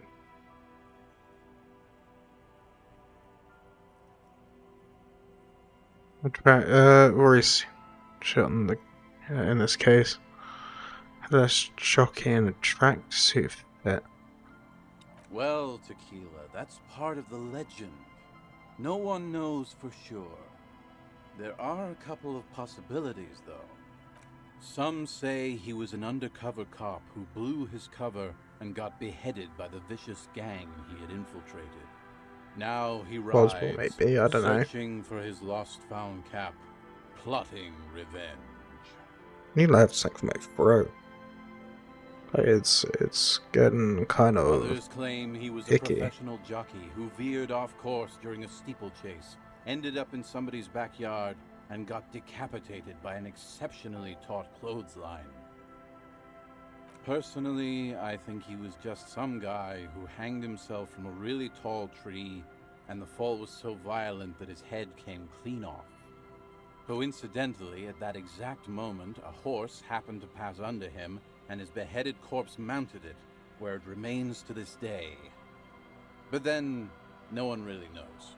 Oh, but that was the jockey. He's super committed to his sport. Really sounds plausible. Sweet. Also, I think he was just some guy who hanged himself from a really tall tree. The fall was enough to violent that his head came off. Isn't it? All pieces fit together perfectly. That's how I know it's right. Anyway, to each his own. You want to hear any other stories? In this case, No one knows. Some say he stalks Martinez to this day, and can be seen near the canal when the clock strikes midnight. He won't, though, because it's just a stupid legend. Aye, I saw him one night when I was right shit-faced.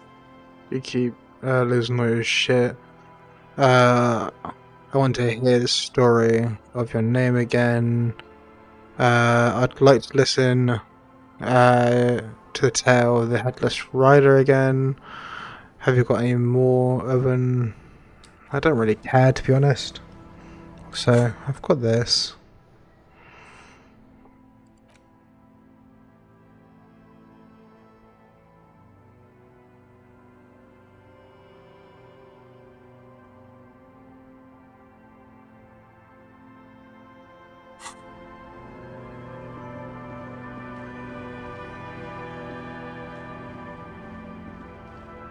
Okay, I can't go there. Can't talk to the mum. I don't know if there will be anything like around this area here.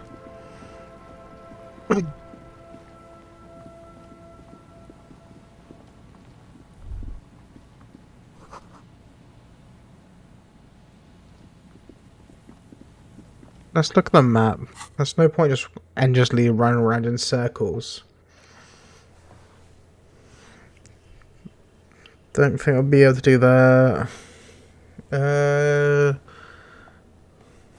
Shelf of the Crime novel. Speed reaction.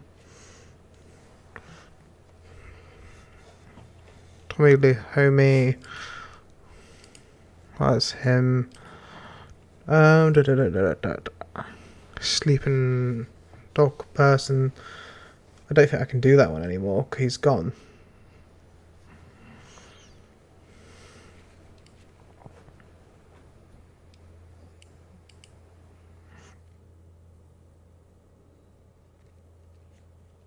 I can't do the empathy for him.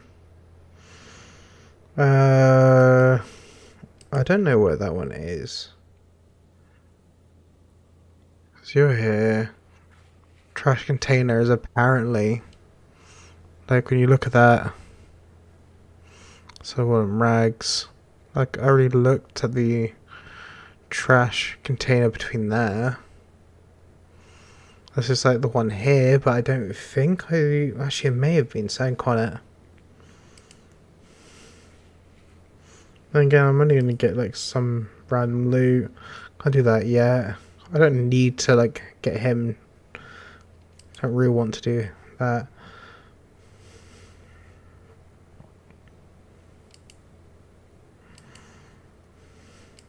Possible.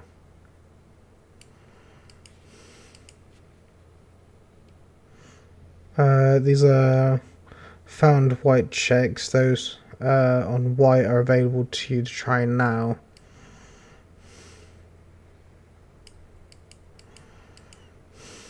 I don't know why it won't let me actually scroll up on, like, as in drag the thing up.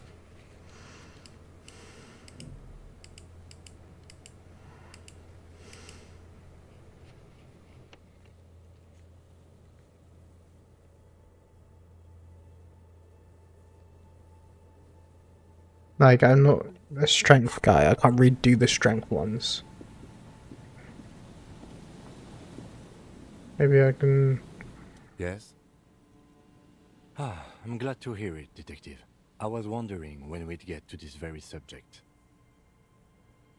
If you ask me, it's high time for you to set aside these frivolous side tasks and focus 100% of your energies on the case before us.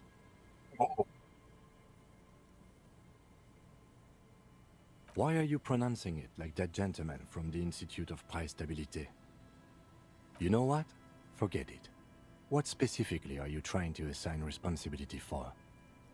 It's life for situation. But isn't that our job? No, it's way more news than that. The whole historical or social economic. Now I understand. Next, I suppose you're going to tell me you need to form a committee to assign this responsibility? Simple. Because moral intern types love to form committees. In any event, I am just a humble law official. I may work under the moral intern's umbrella, but I'm certainly not qualified to serve on any committee. You know who might be, though? That Mr. Villedroit, the gentleman you met in the young man's apartment.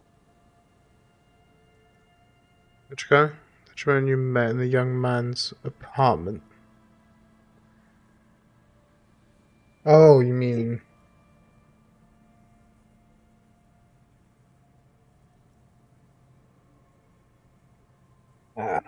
If I were trying to get in touch with the Coalition, I would start by seeking him out. But first you might need to speak with his young companion. Now, was there anything else? Hoping he would have something more, like, for me to do, to be honest. A lot of the game I was just kind of like going around trying to get all the white checks I could find.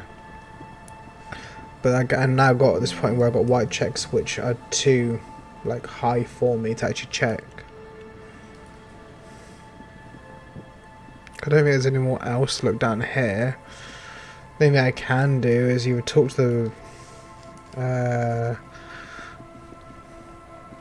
the like people protesting or talking to Everett. But I don't think I need to talk to either of them. Cause talking to Everett, there was nothing really there. I don't see anything there either. That guy can do there.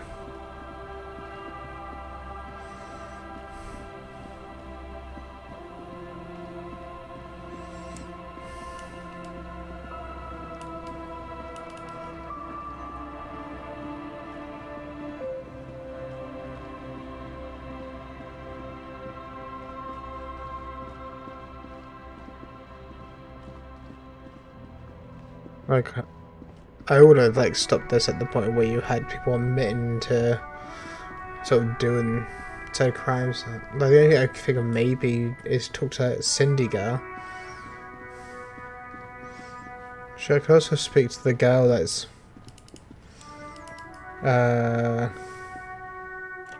let's check a few things. I think I had something, I got a white check, I can't do anything. That's suggestion.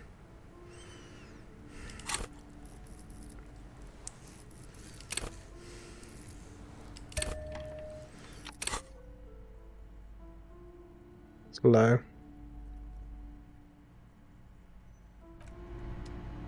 Hi, Ace Detective.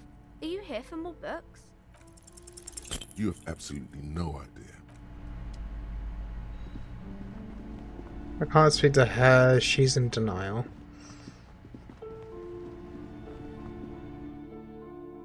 While I'm here, I guess I can give it a go at the dumbbell. The barbell waits patiently on the floor, like a dog for its master. We're gonna fail this and hurt myself.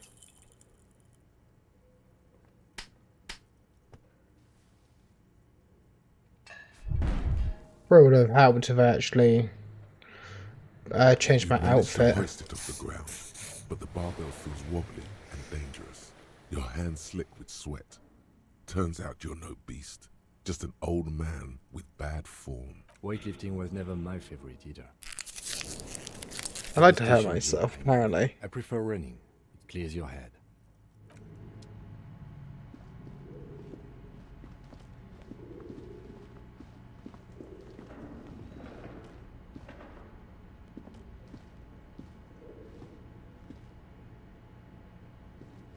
It's dark.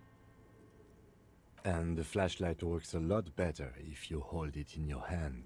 Your hand, so hand. Yes, I know he wants me to have a Some flash. areas are in. I know where I'm going.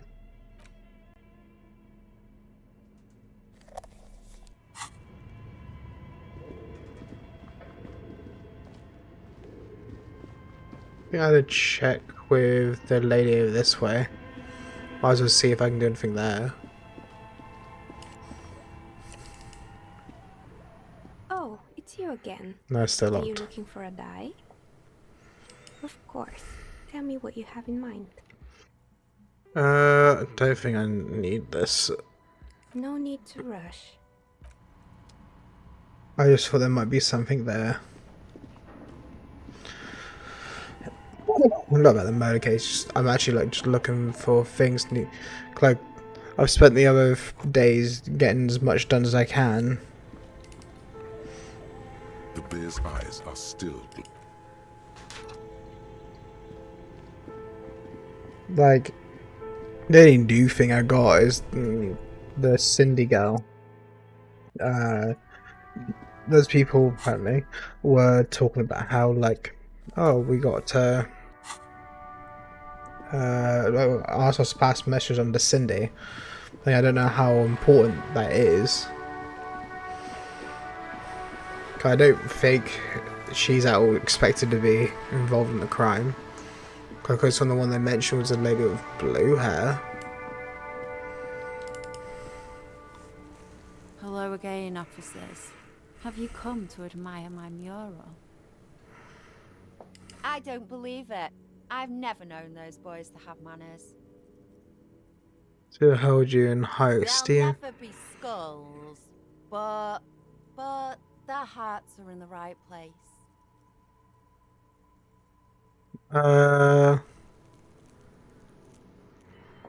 She throws you a conspiratorial glance, then presses her finger to her lips and squints up at the sky, as though straining to hear something in the distance. Have you noticed the quiet? Every so often, you might hear a gunshot pierce the air somewhere in Jamrock. But in Martinez, no gunshots, no sirens. The people are languishing in boredom and complacency.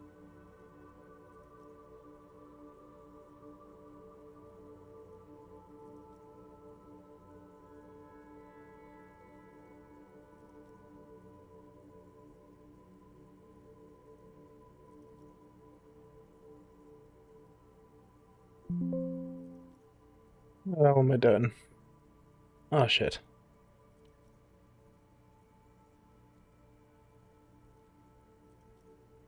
They took down my thing for chat.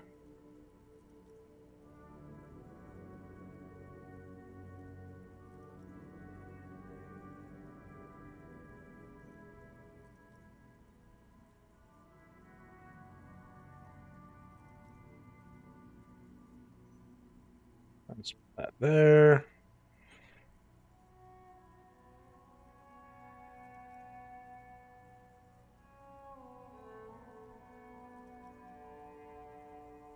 This place is the sepulchre. We'll paint it red. We bring the raucous. You bring the sirens. Oh, I don't think with her anymore. I think. So we're trying the red check, but then I can't retry red checks.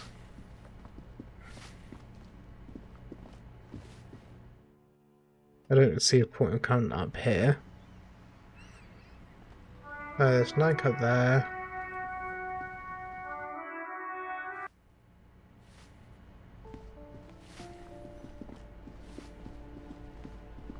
What to do about that?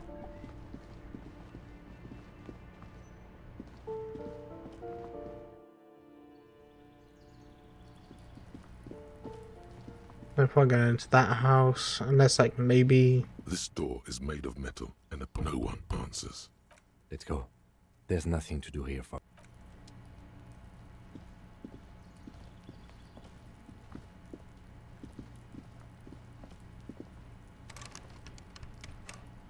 That's locked, so that's no go as well.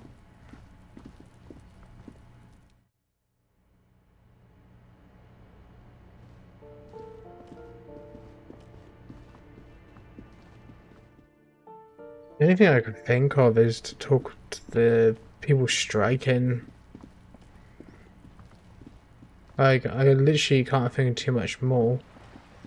Like, okay, it's that or a bit like Everett's thing, right? But I don't want to just be doing Everett's, like, lackey work.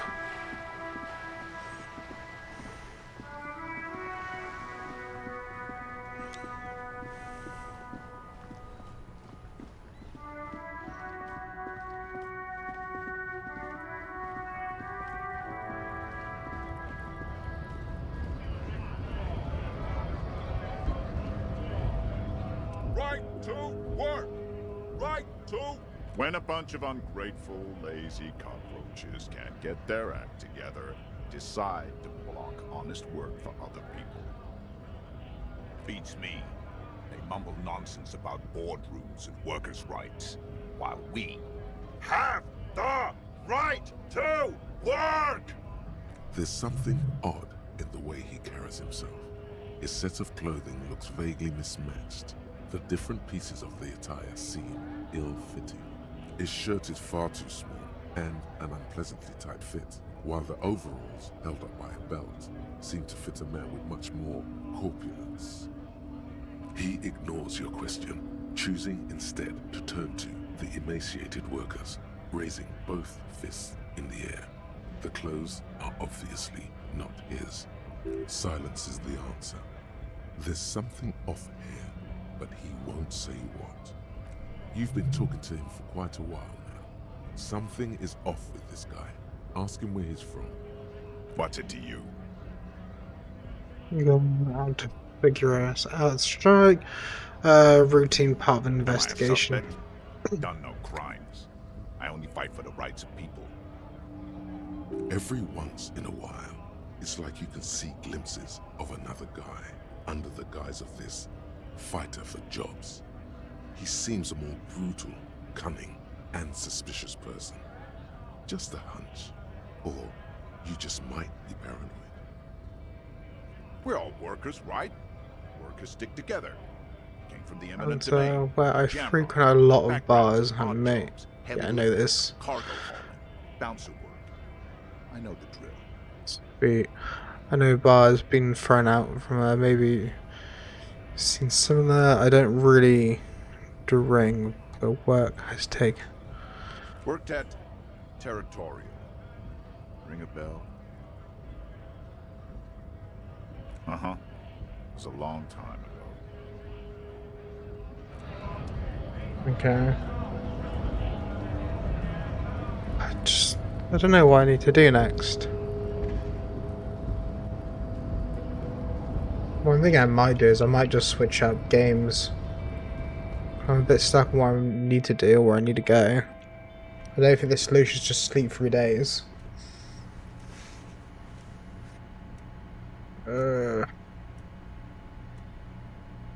Alfred, what are you looking at? Do wonder, like, how does this actually sound? If I move the mic here, do I need to turn the gain down, maybe? If I turn the gain down, like, a lot, would that be better? Yeah, have a little bit more gain, just having above the audio for the game. I noticed that people were leaving straight away, which I wonder if that was due to either the mic being too loud or too quiet. Let's have a quick check on that.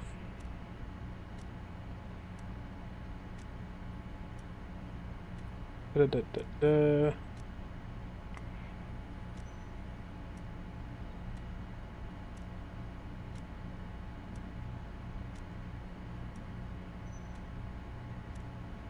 Da-da-da-da. Like that sounds okay.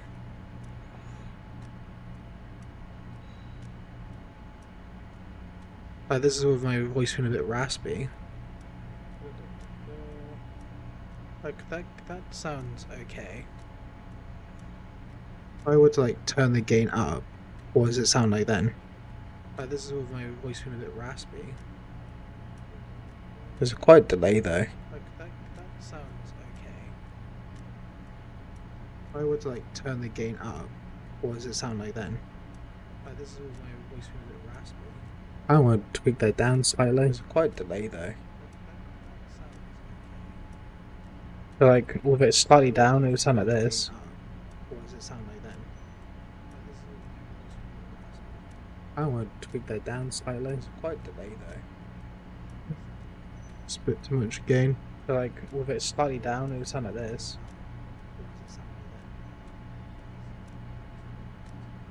I want to tweak that down slightly. It's quite a delay though.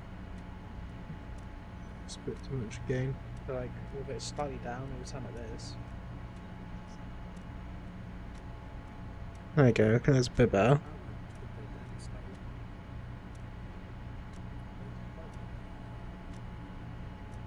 It's a bit too much gain. So like with it slightly down, it would sound like this. There we go, I think that's a bit better. Yeah. Okay. I think I might just switch games from this point. There we go, I think that's a bit better. Yeah. Okay. I'm gonna quick play. I might just switch games from this point. I'm gonna go into a pause screen, and after I do the pause screen, I'm gonna switch to a different game, just to keep it a bit more.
Okay. Everything seems to be continuing. It's recording. I believe I've changed all the tags, I believe. Question is, do I actually use controller for this, or do I use keyboard? Don't know.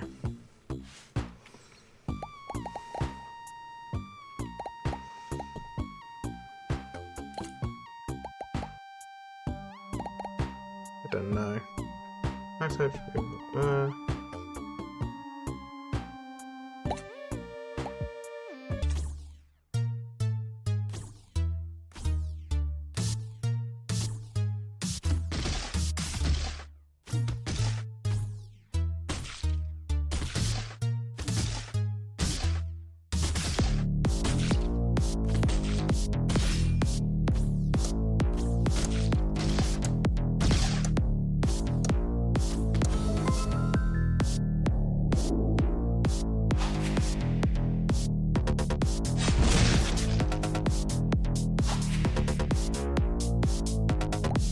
Still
there's a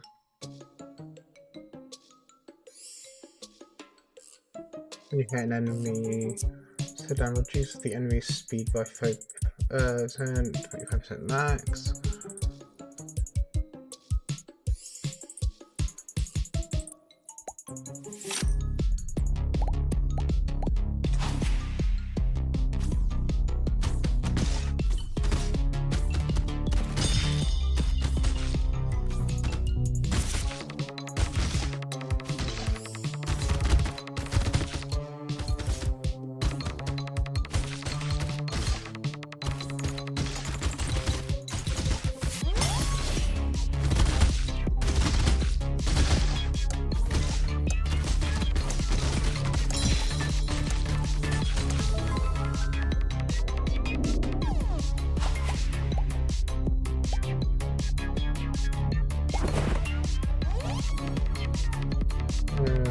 Use display their usernames.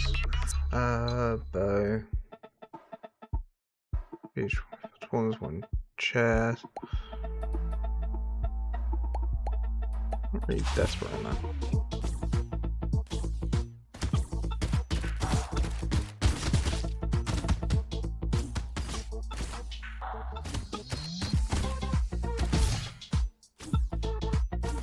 I don't know if I actually get to control the actual.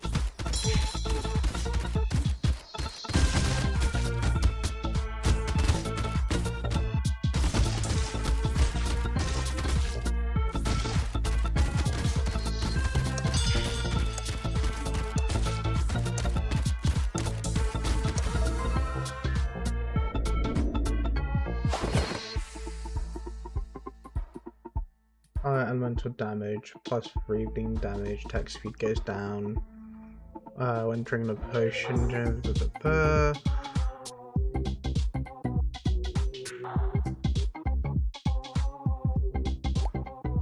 afford that one.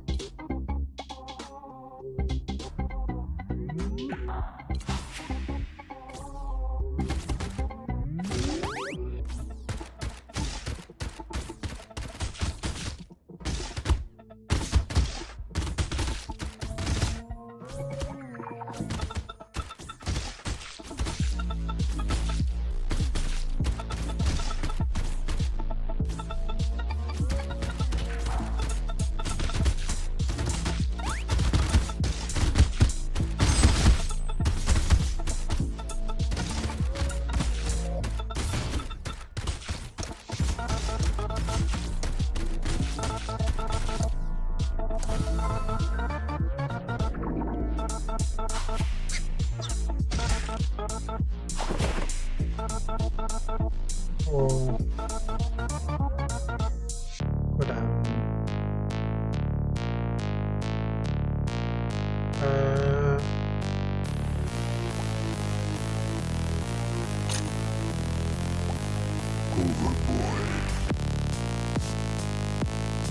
That's 40.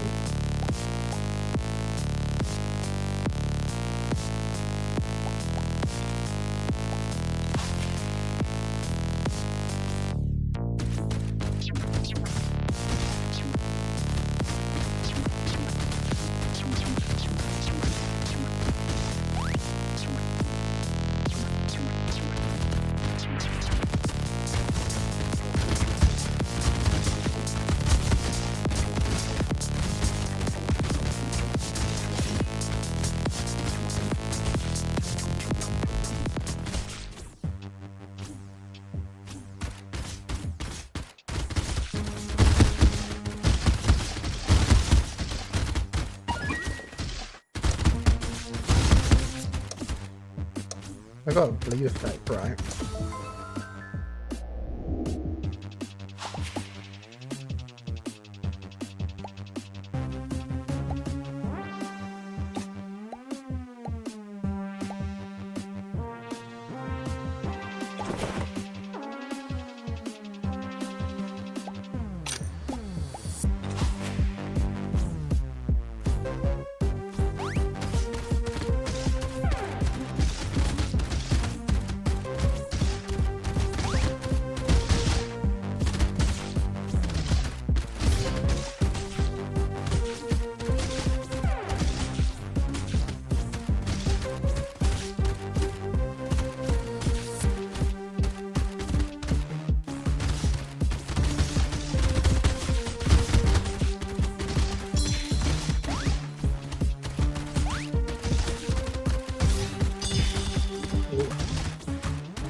Plus armor. Arcane damage.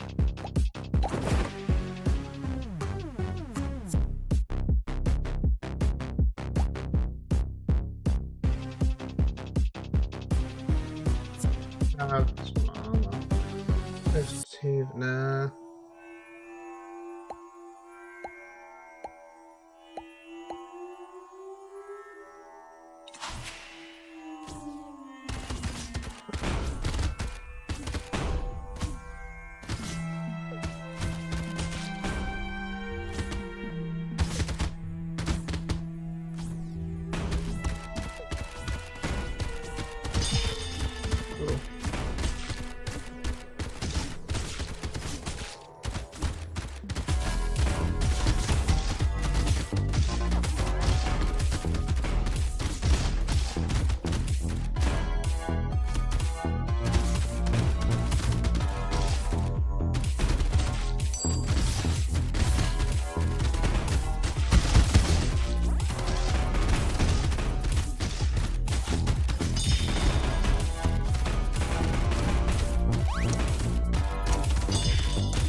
I don't have any enemies.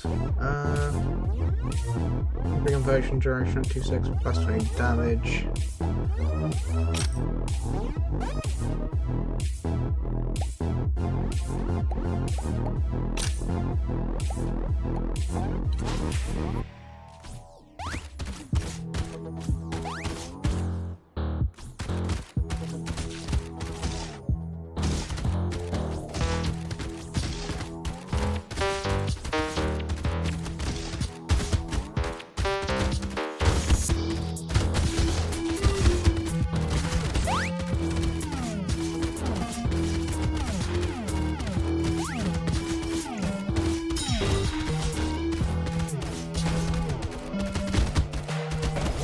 What is like my collect it or do something. Ooh.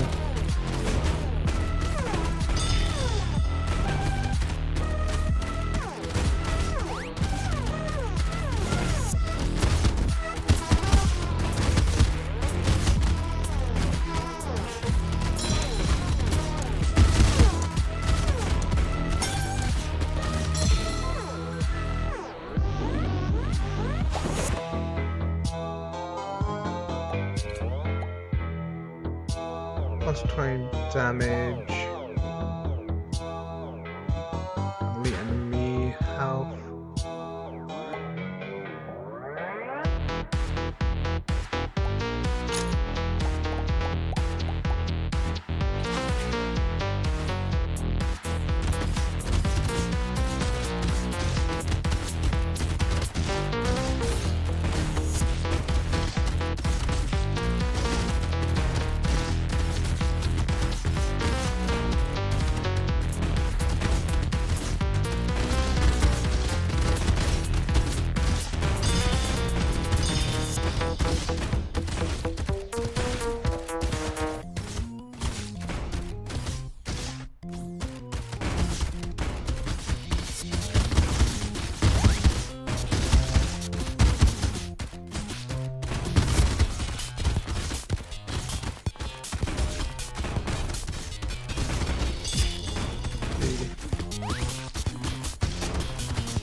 Direction.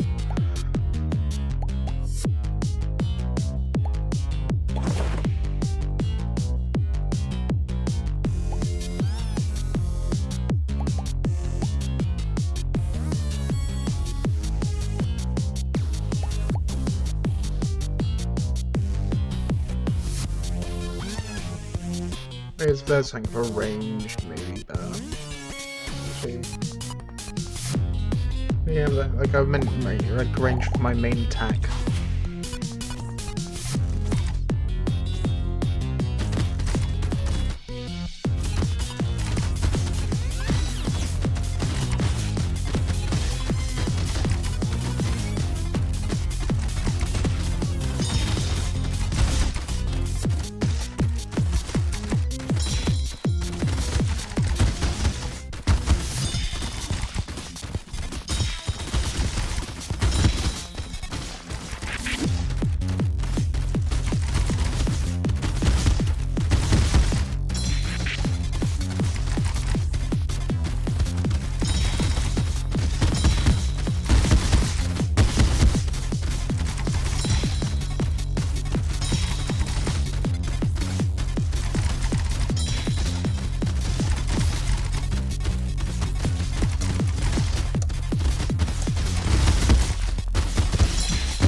Size. No. Dodge or attack size, I think they dodge actually.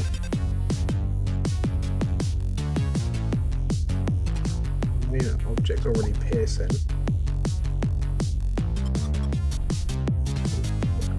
But then need the minus dodge.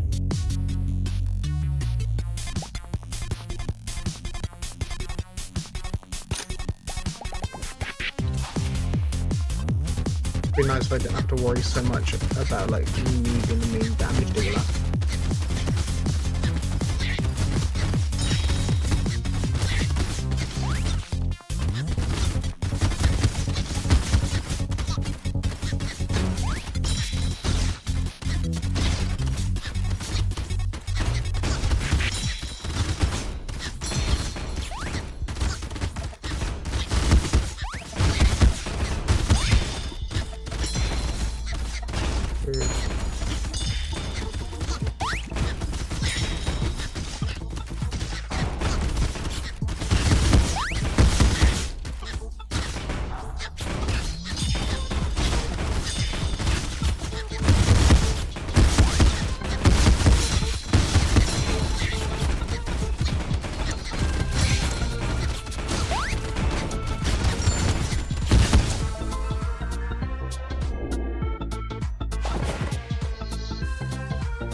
Elemental damage, plus 3 damage, attack speed down.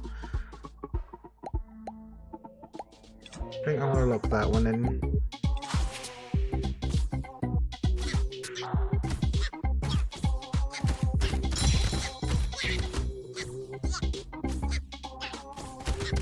I assumed when it's advanced it meant like these.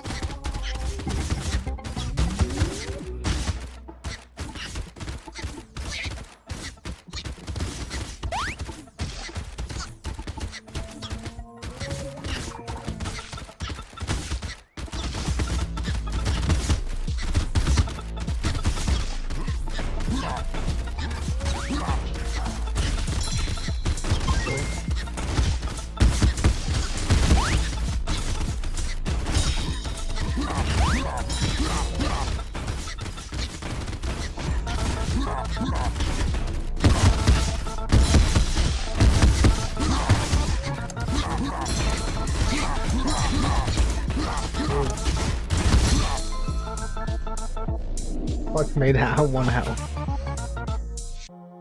And pick up range.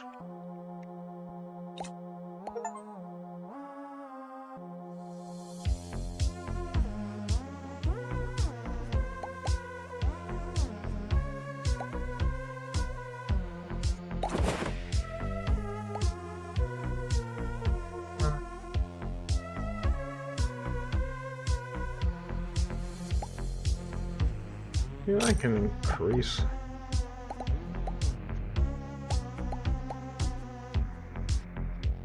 I can sell some of these, right? Laser eye seems pretty useful. Sell that one for 4. It wouldn't buy me anything.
Like range is what I wanted, but I haven't been able to get it.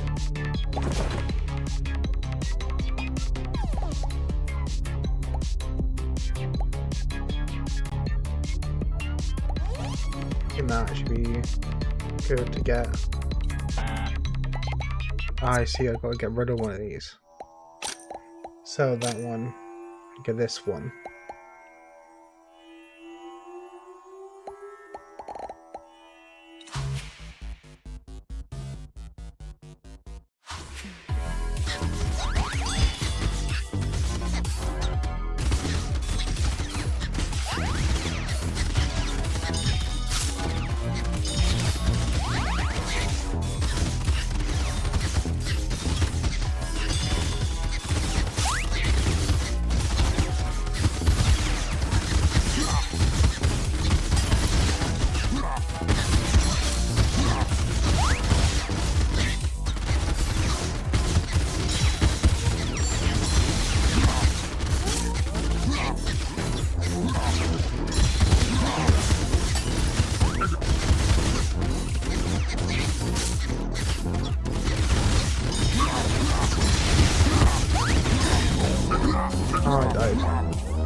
That's very damaged. Metamorphose are reduced by 50.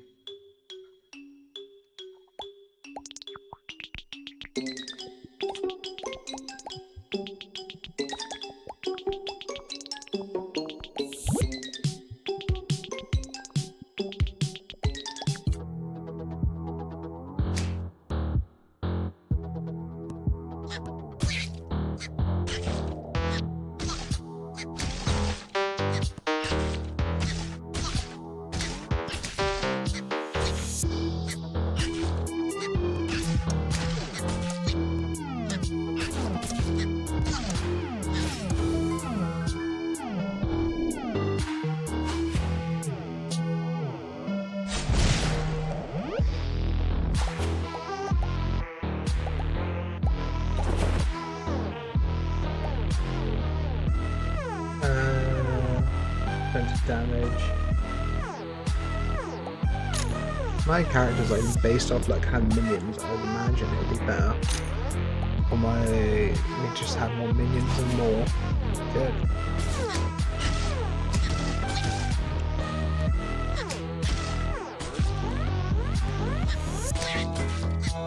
Especially if my minions can hit them as well.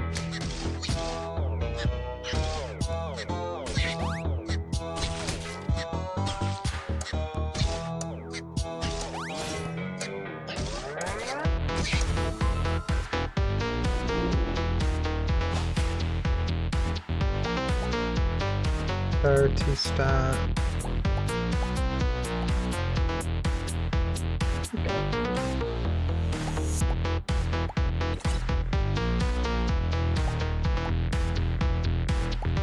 I think it's kind of no. Don't know what that does. This one.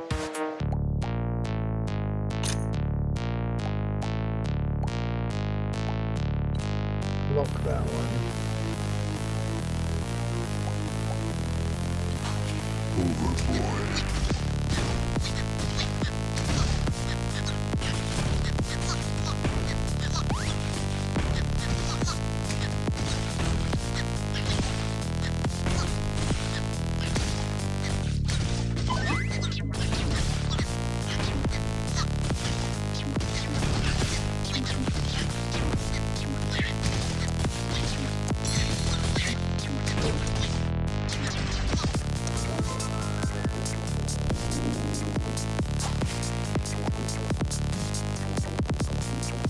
Sail.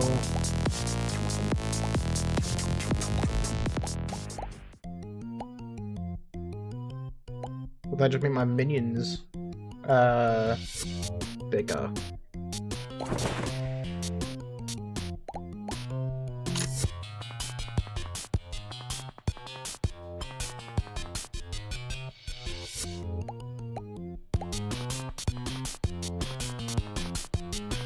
I guess I don't want that, right? If like the whole idea for this build is just having like my minions do the like bulk of the damage, like if my main goal is just to keep dodging.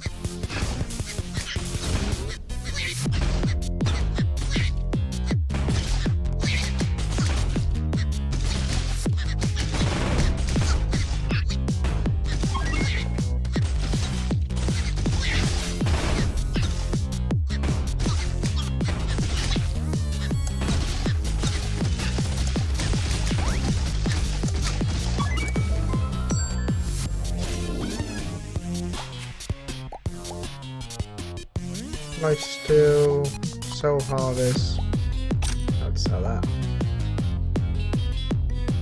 Weapon damage, my minions attack, not really me.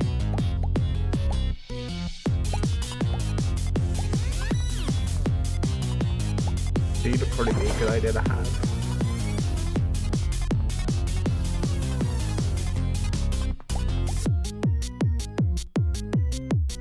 So, I've already got a spy minion there, right? No difference on it.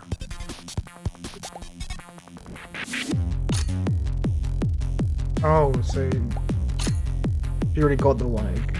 Oh, I didn't know that.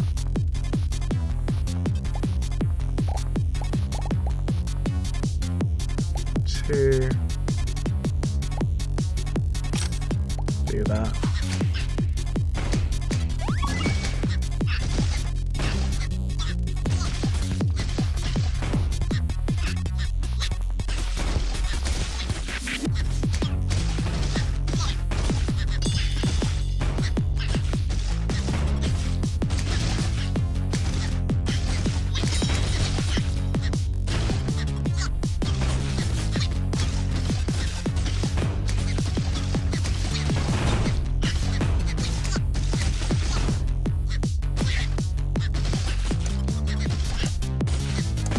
Like, if I can have like, a bunch of dodge and speed, pretty nice.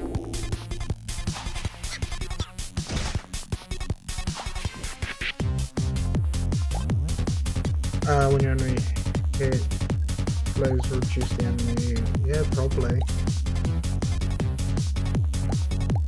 Armor, size, the minion to be a bit bigger. Probably a good idea. Armor punch, increase strength, increases armor. Don't need range. If I get him, it become a stronger one, so that's worth it. Souls drop from enemies, so the enemies have more health. Don't need range though. The armor would be nice, but to be honest, it's not great. Oh. Probably a bad time to stretch.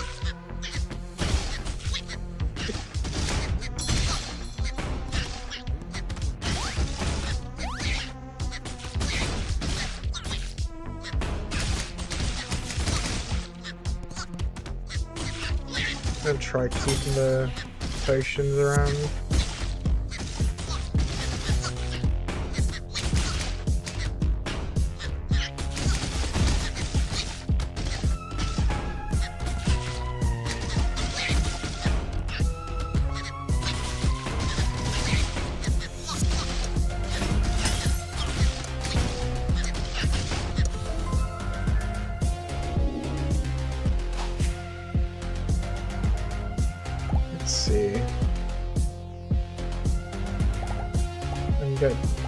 Probably want more dodge. Max health, plus damage. Start the next wave of one less health.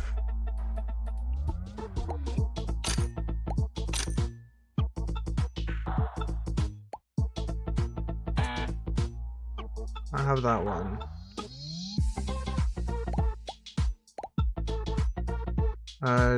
Plus, okay, I don't need those.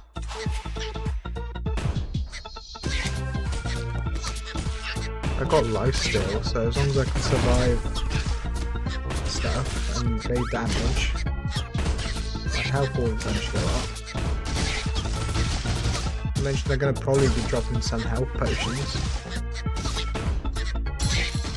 Jeez. I mean, it's not risky.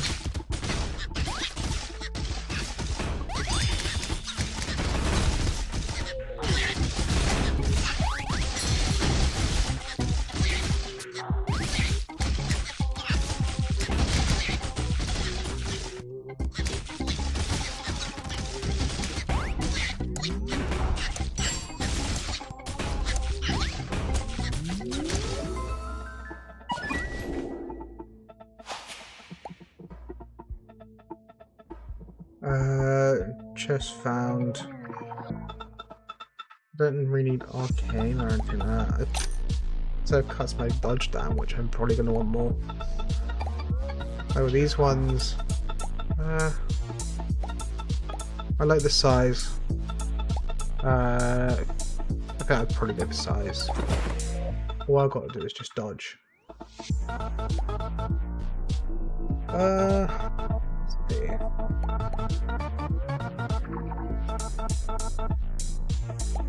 I guess it would be nice to have some damage on me, and that does more damage than that. I think it's not really that great for every one different attack you have.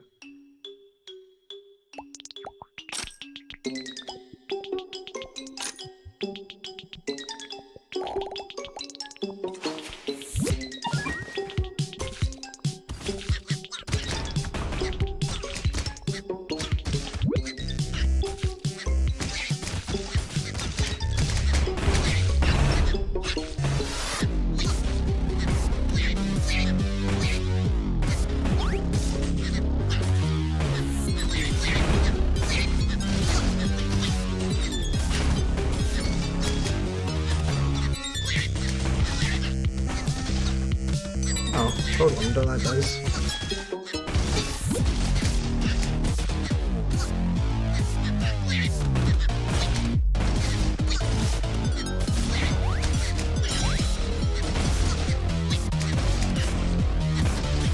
I feel like I'm doing more damage than I was in the previous one.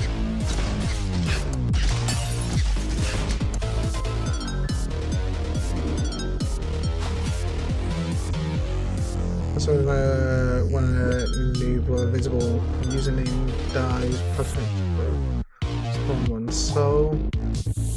Sure. Plus 4 million damage, attack speed goes down. Alright, when you hit an enemy, 12% chance of burn. Crowd. Plus 4, plus enemy, plus 10. So enemies have 4 people. I think that's actually pretty good. I don't think I can get that. That's 29. Like, it's more damage than that.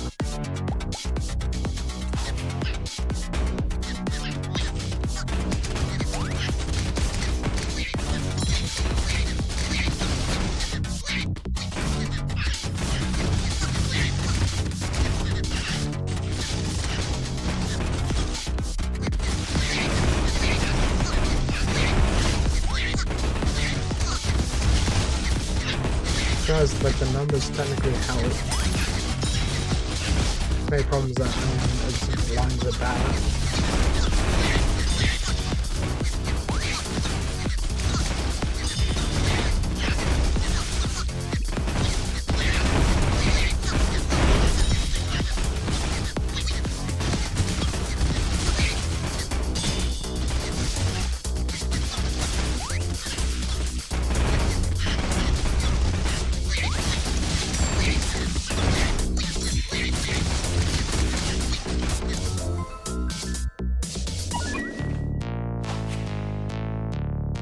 Contract plus 2 million, a million damage, and damage.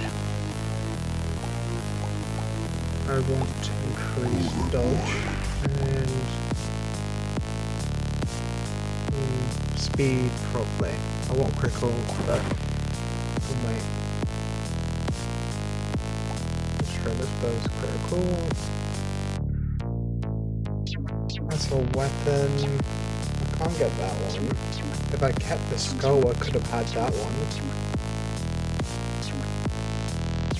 Then again, I think I'd rather something that has more constant. I don't know. Not bad. Size 122. I'm missing size. One health from potion. Take it from life. I don't think I have much life still. If any. Currently on 0 life still.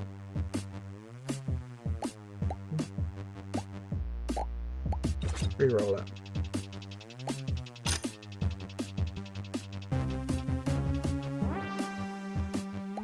Actually might help.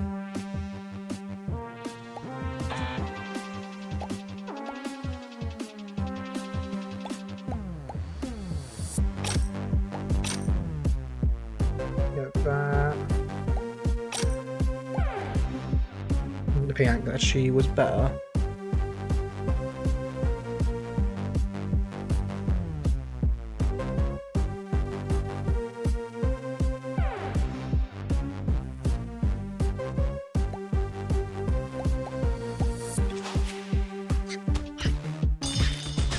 Got distracted. I saw a message.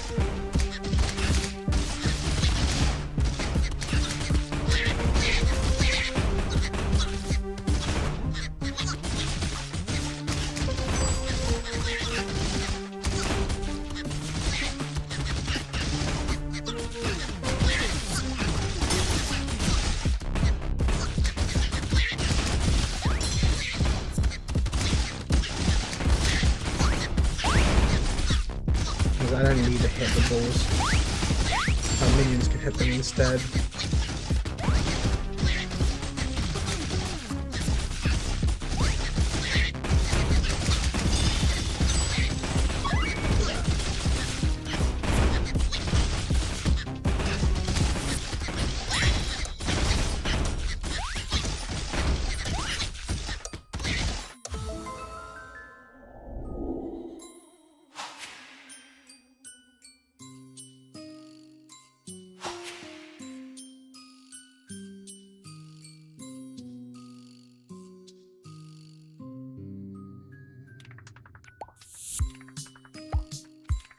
Press at the start of a waste from one chest.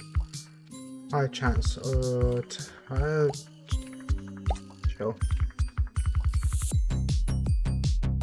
See, if I had to choose out this, it's medium damage.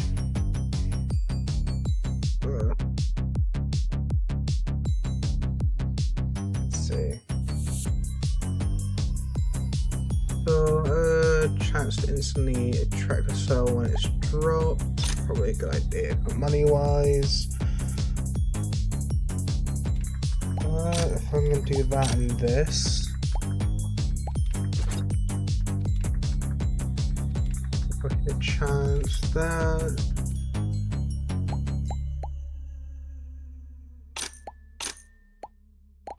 Do that.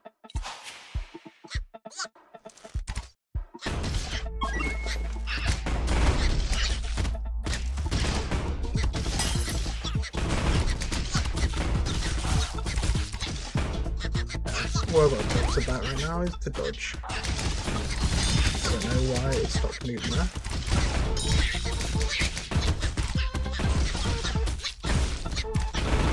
Okay, and if I just get my minions to actually hit the ball.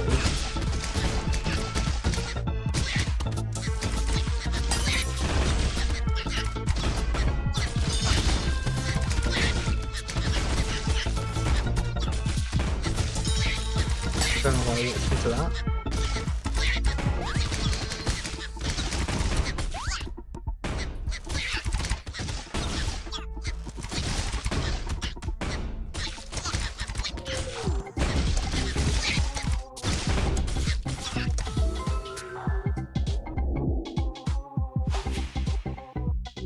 And guess I increased the chest, I guess. These ones, I think I prefer size. That's an improvement on him.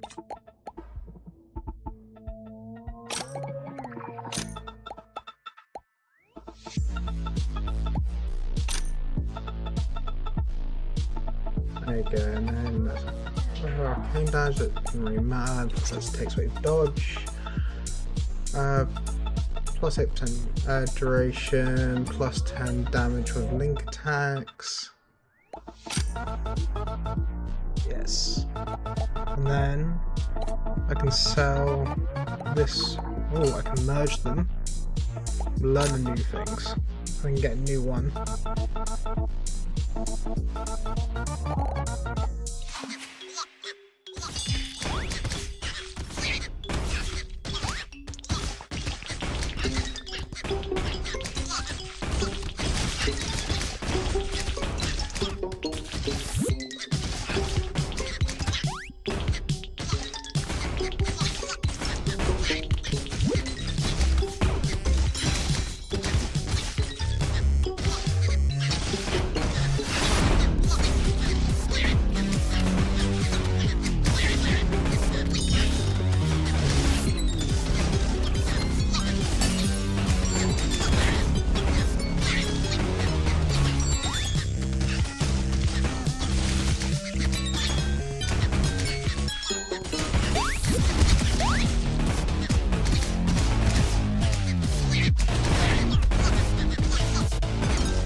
I think it's going pretty well. Let's have a look. Break, regen. Ooh. Good. That's a level 3 one. So I can't do anything about that one.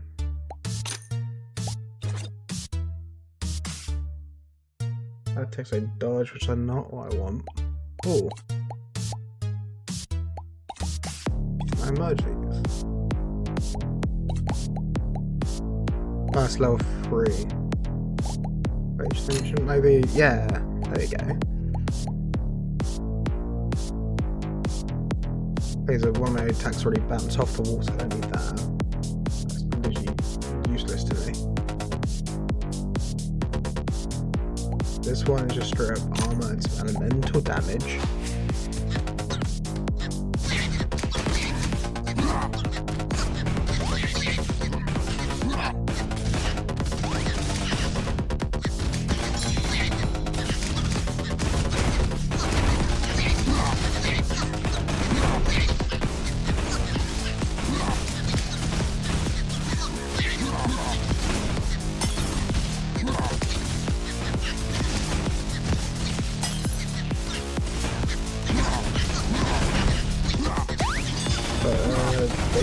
bit.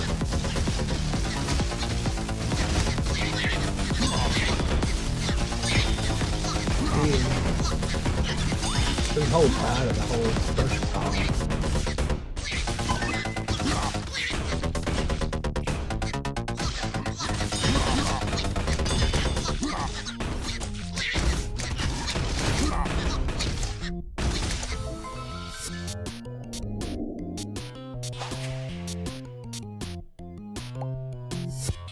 Speed and dodge.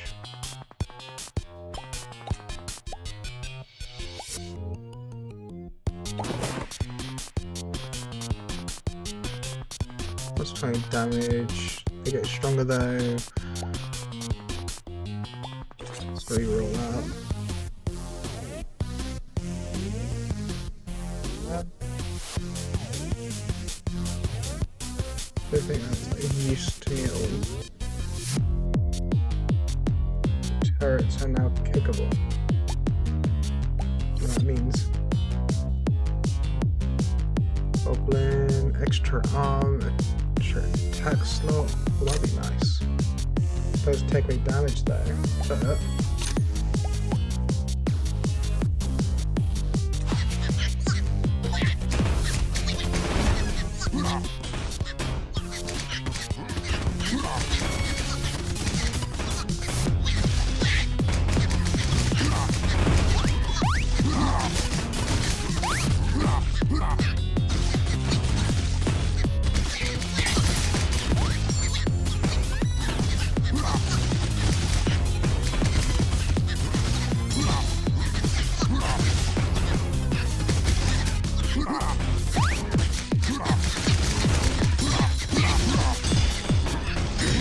oh, God died.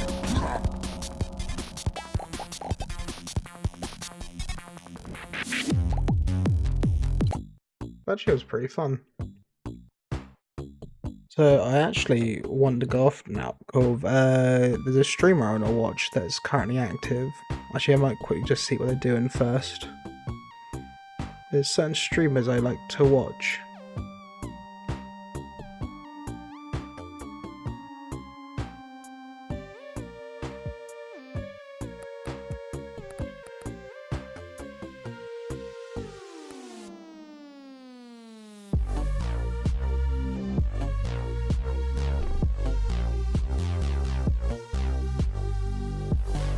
Okay. How long have I been streaming for?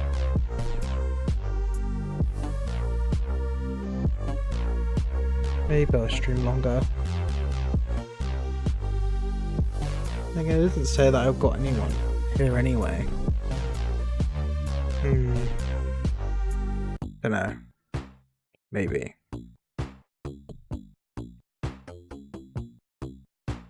I think they're gonna do...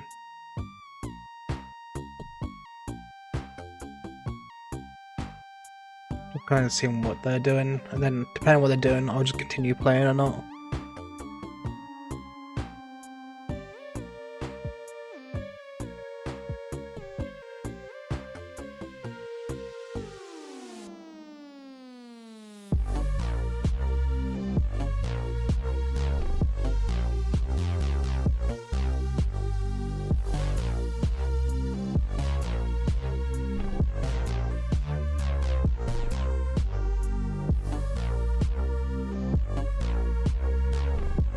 I think they're looking for a video to react to.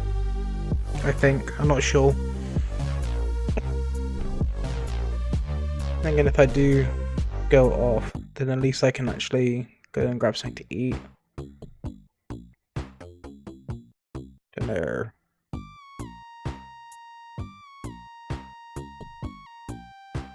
Oops.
yeah, I think I am gonna finish stream. Thanks to everyone that's been watching.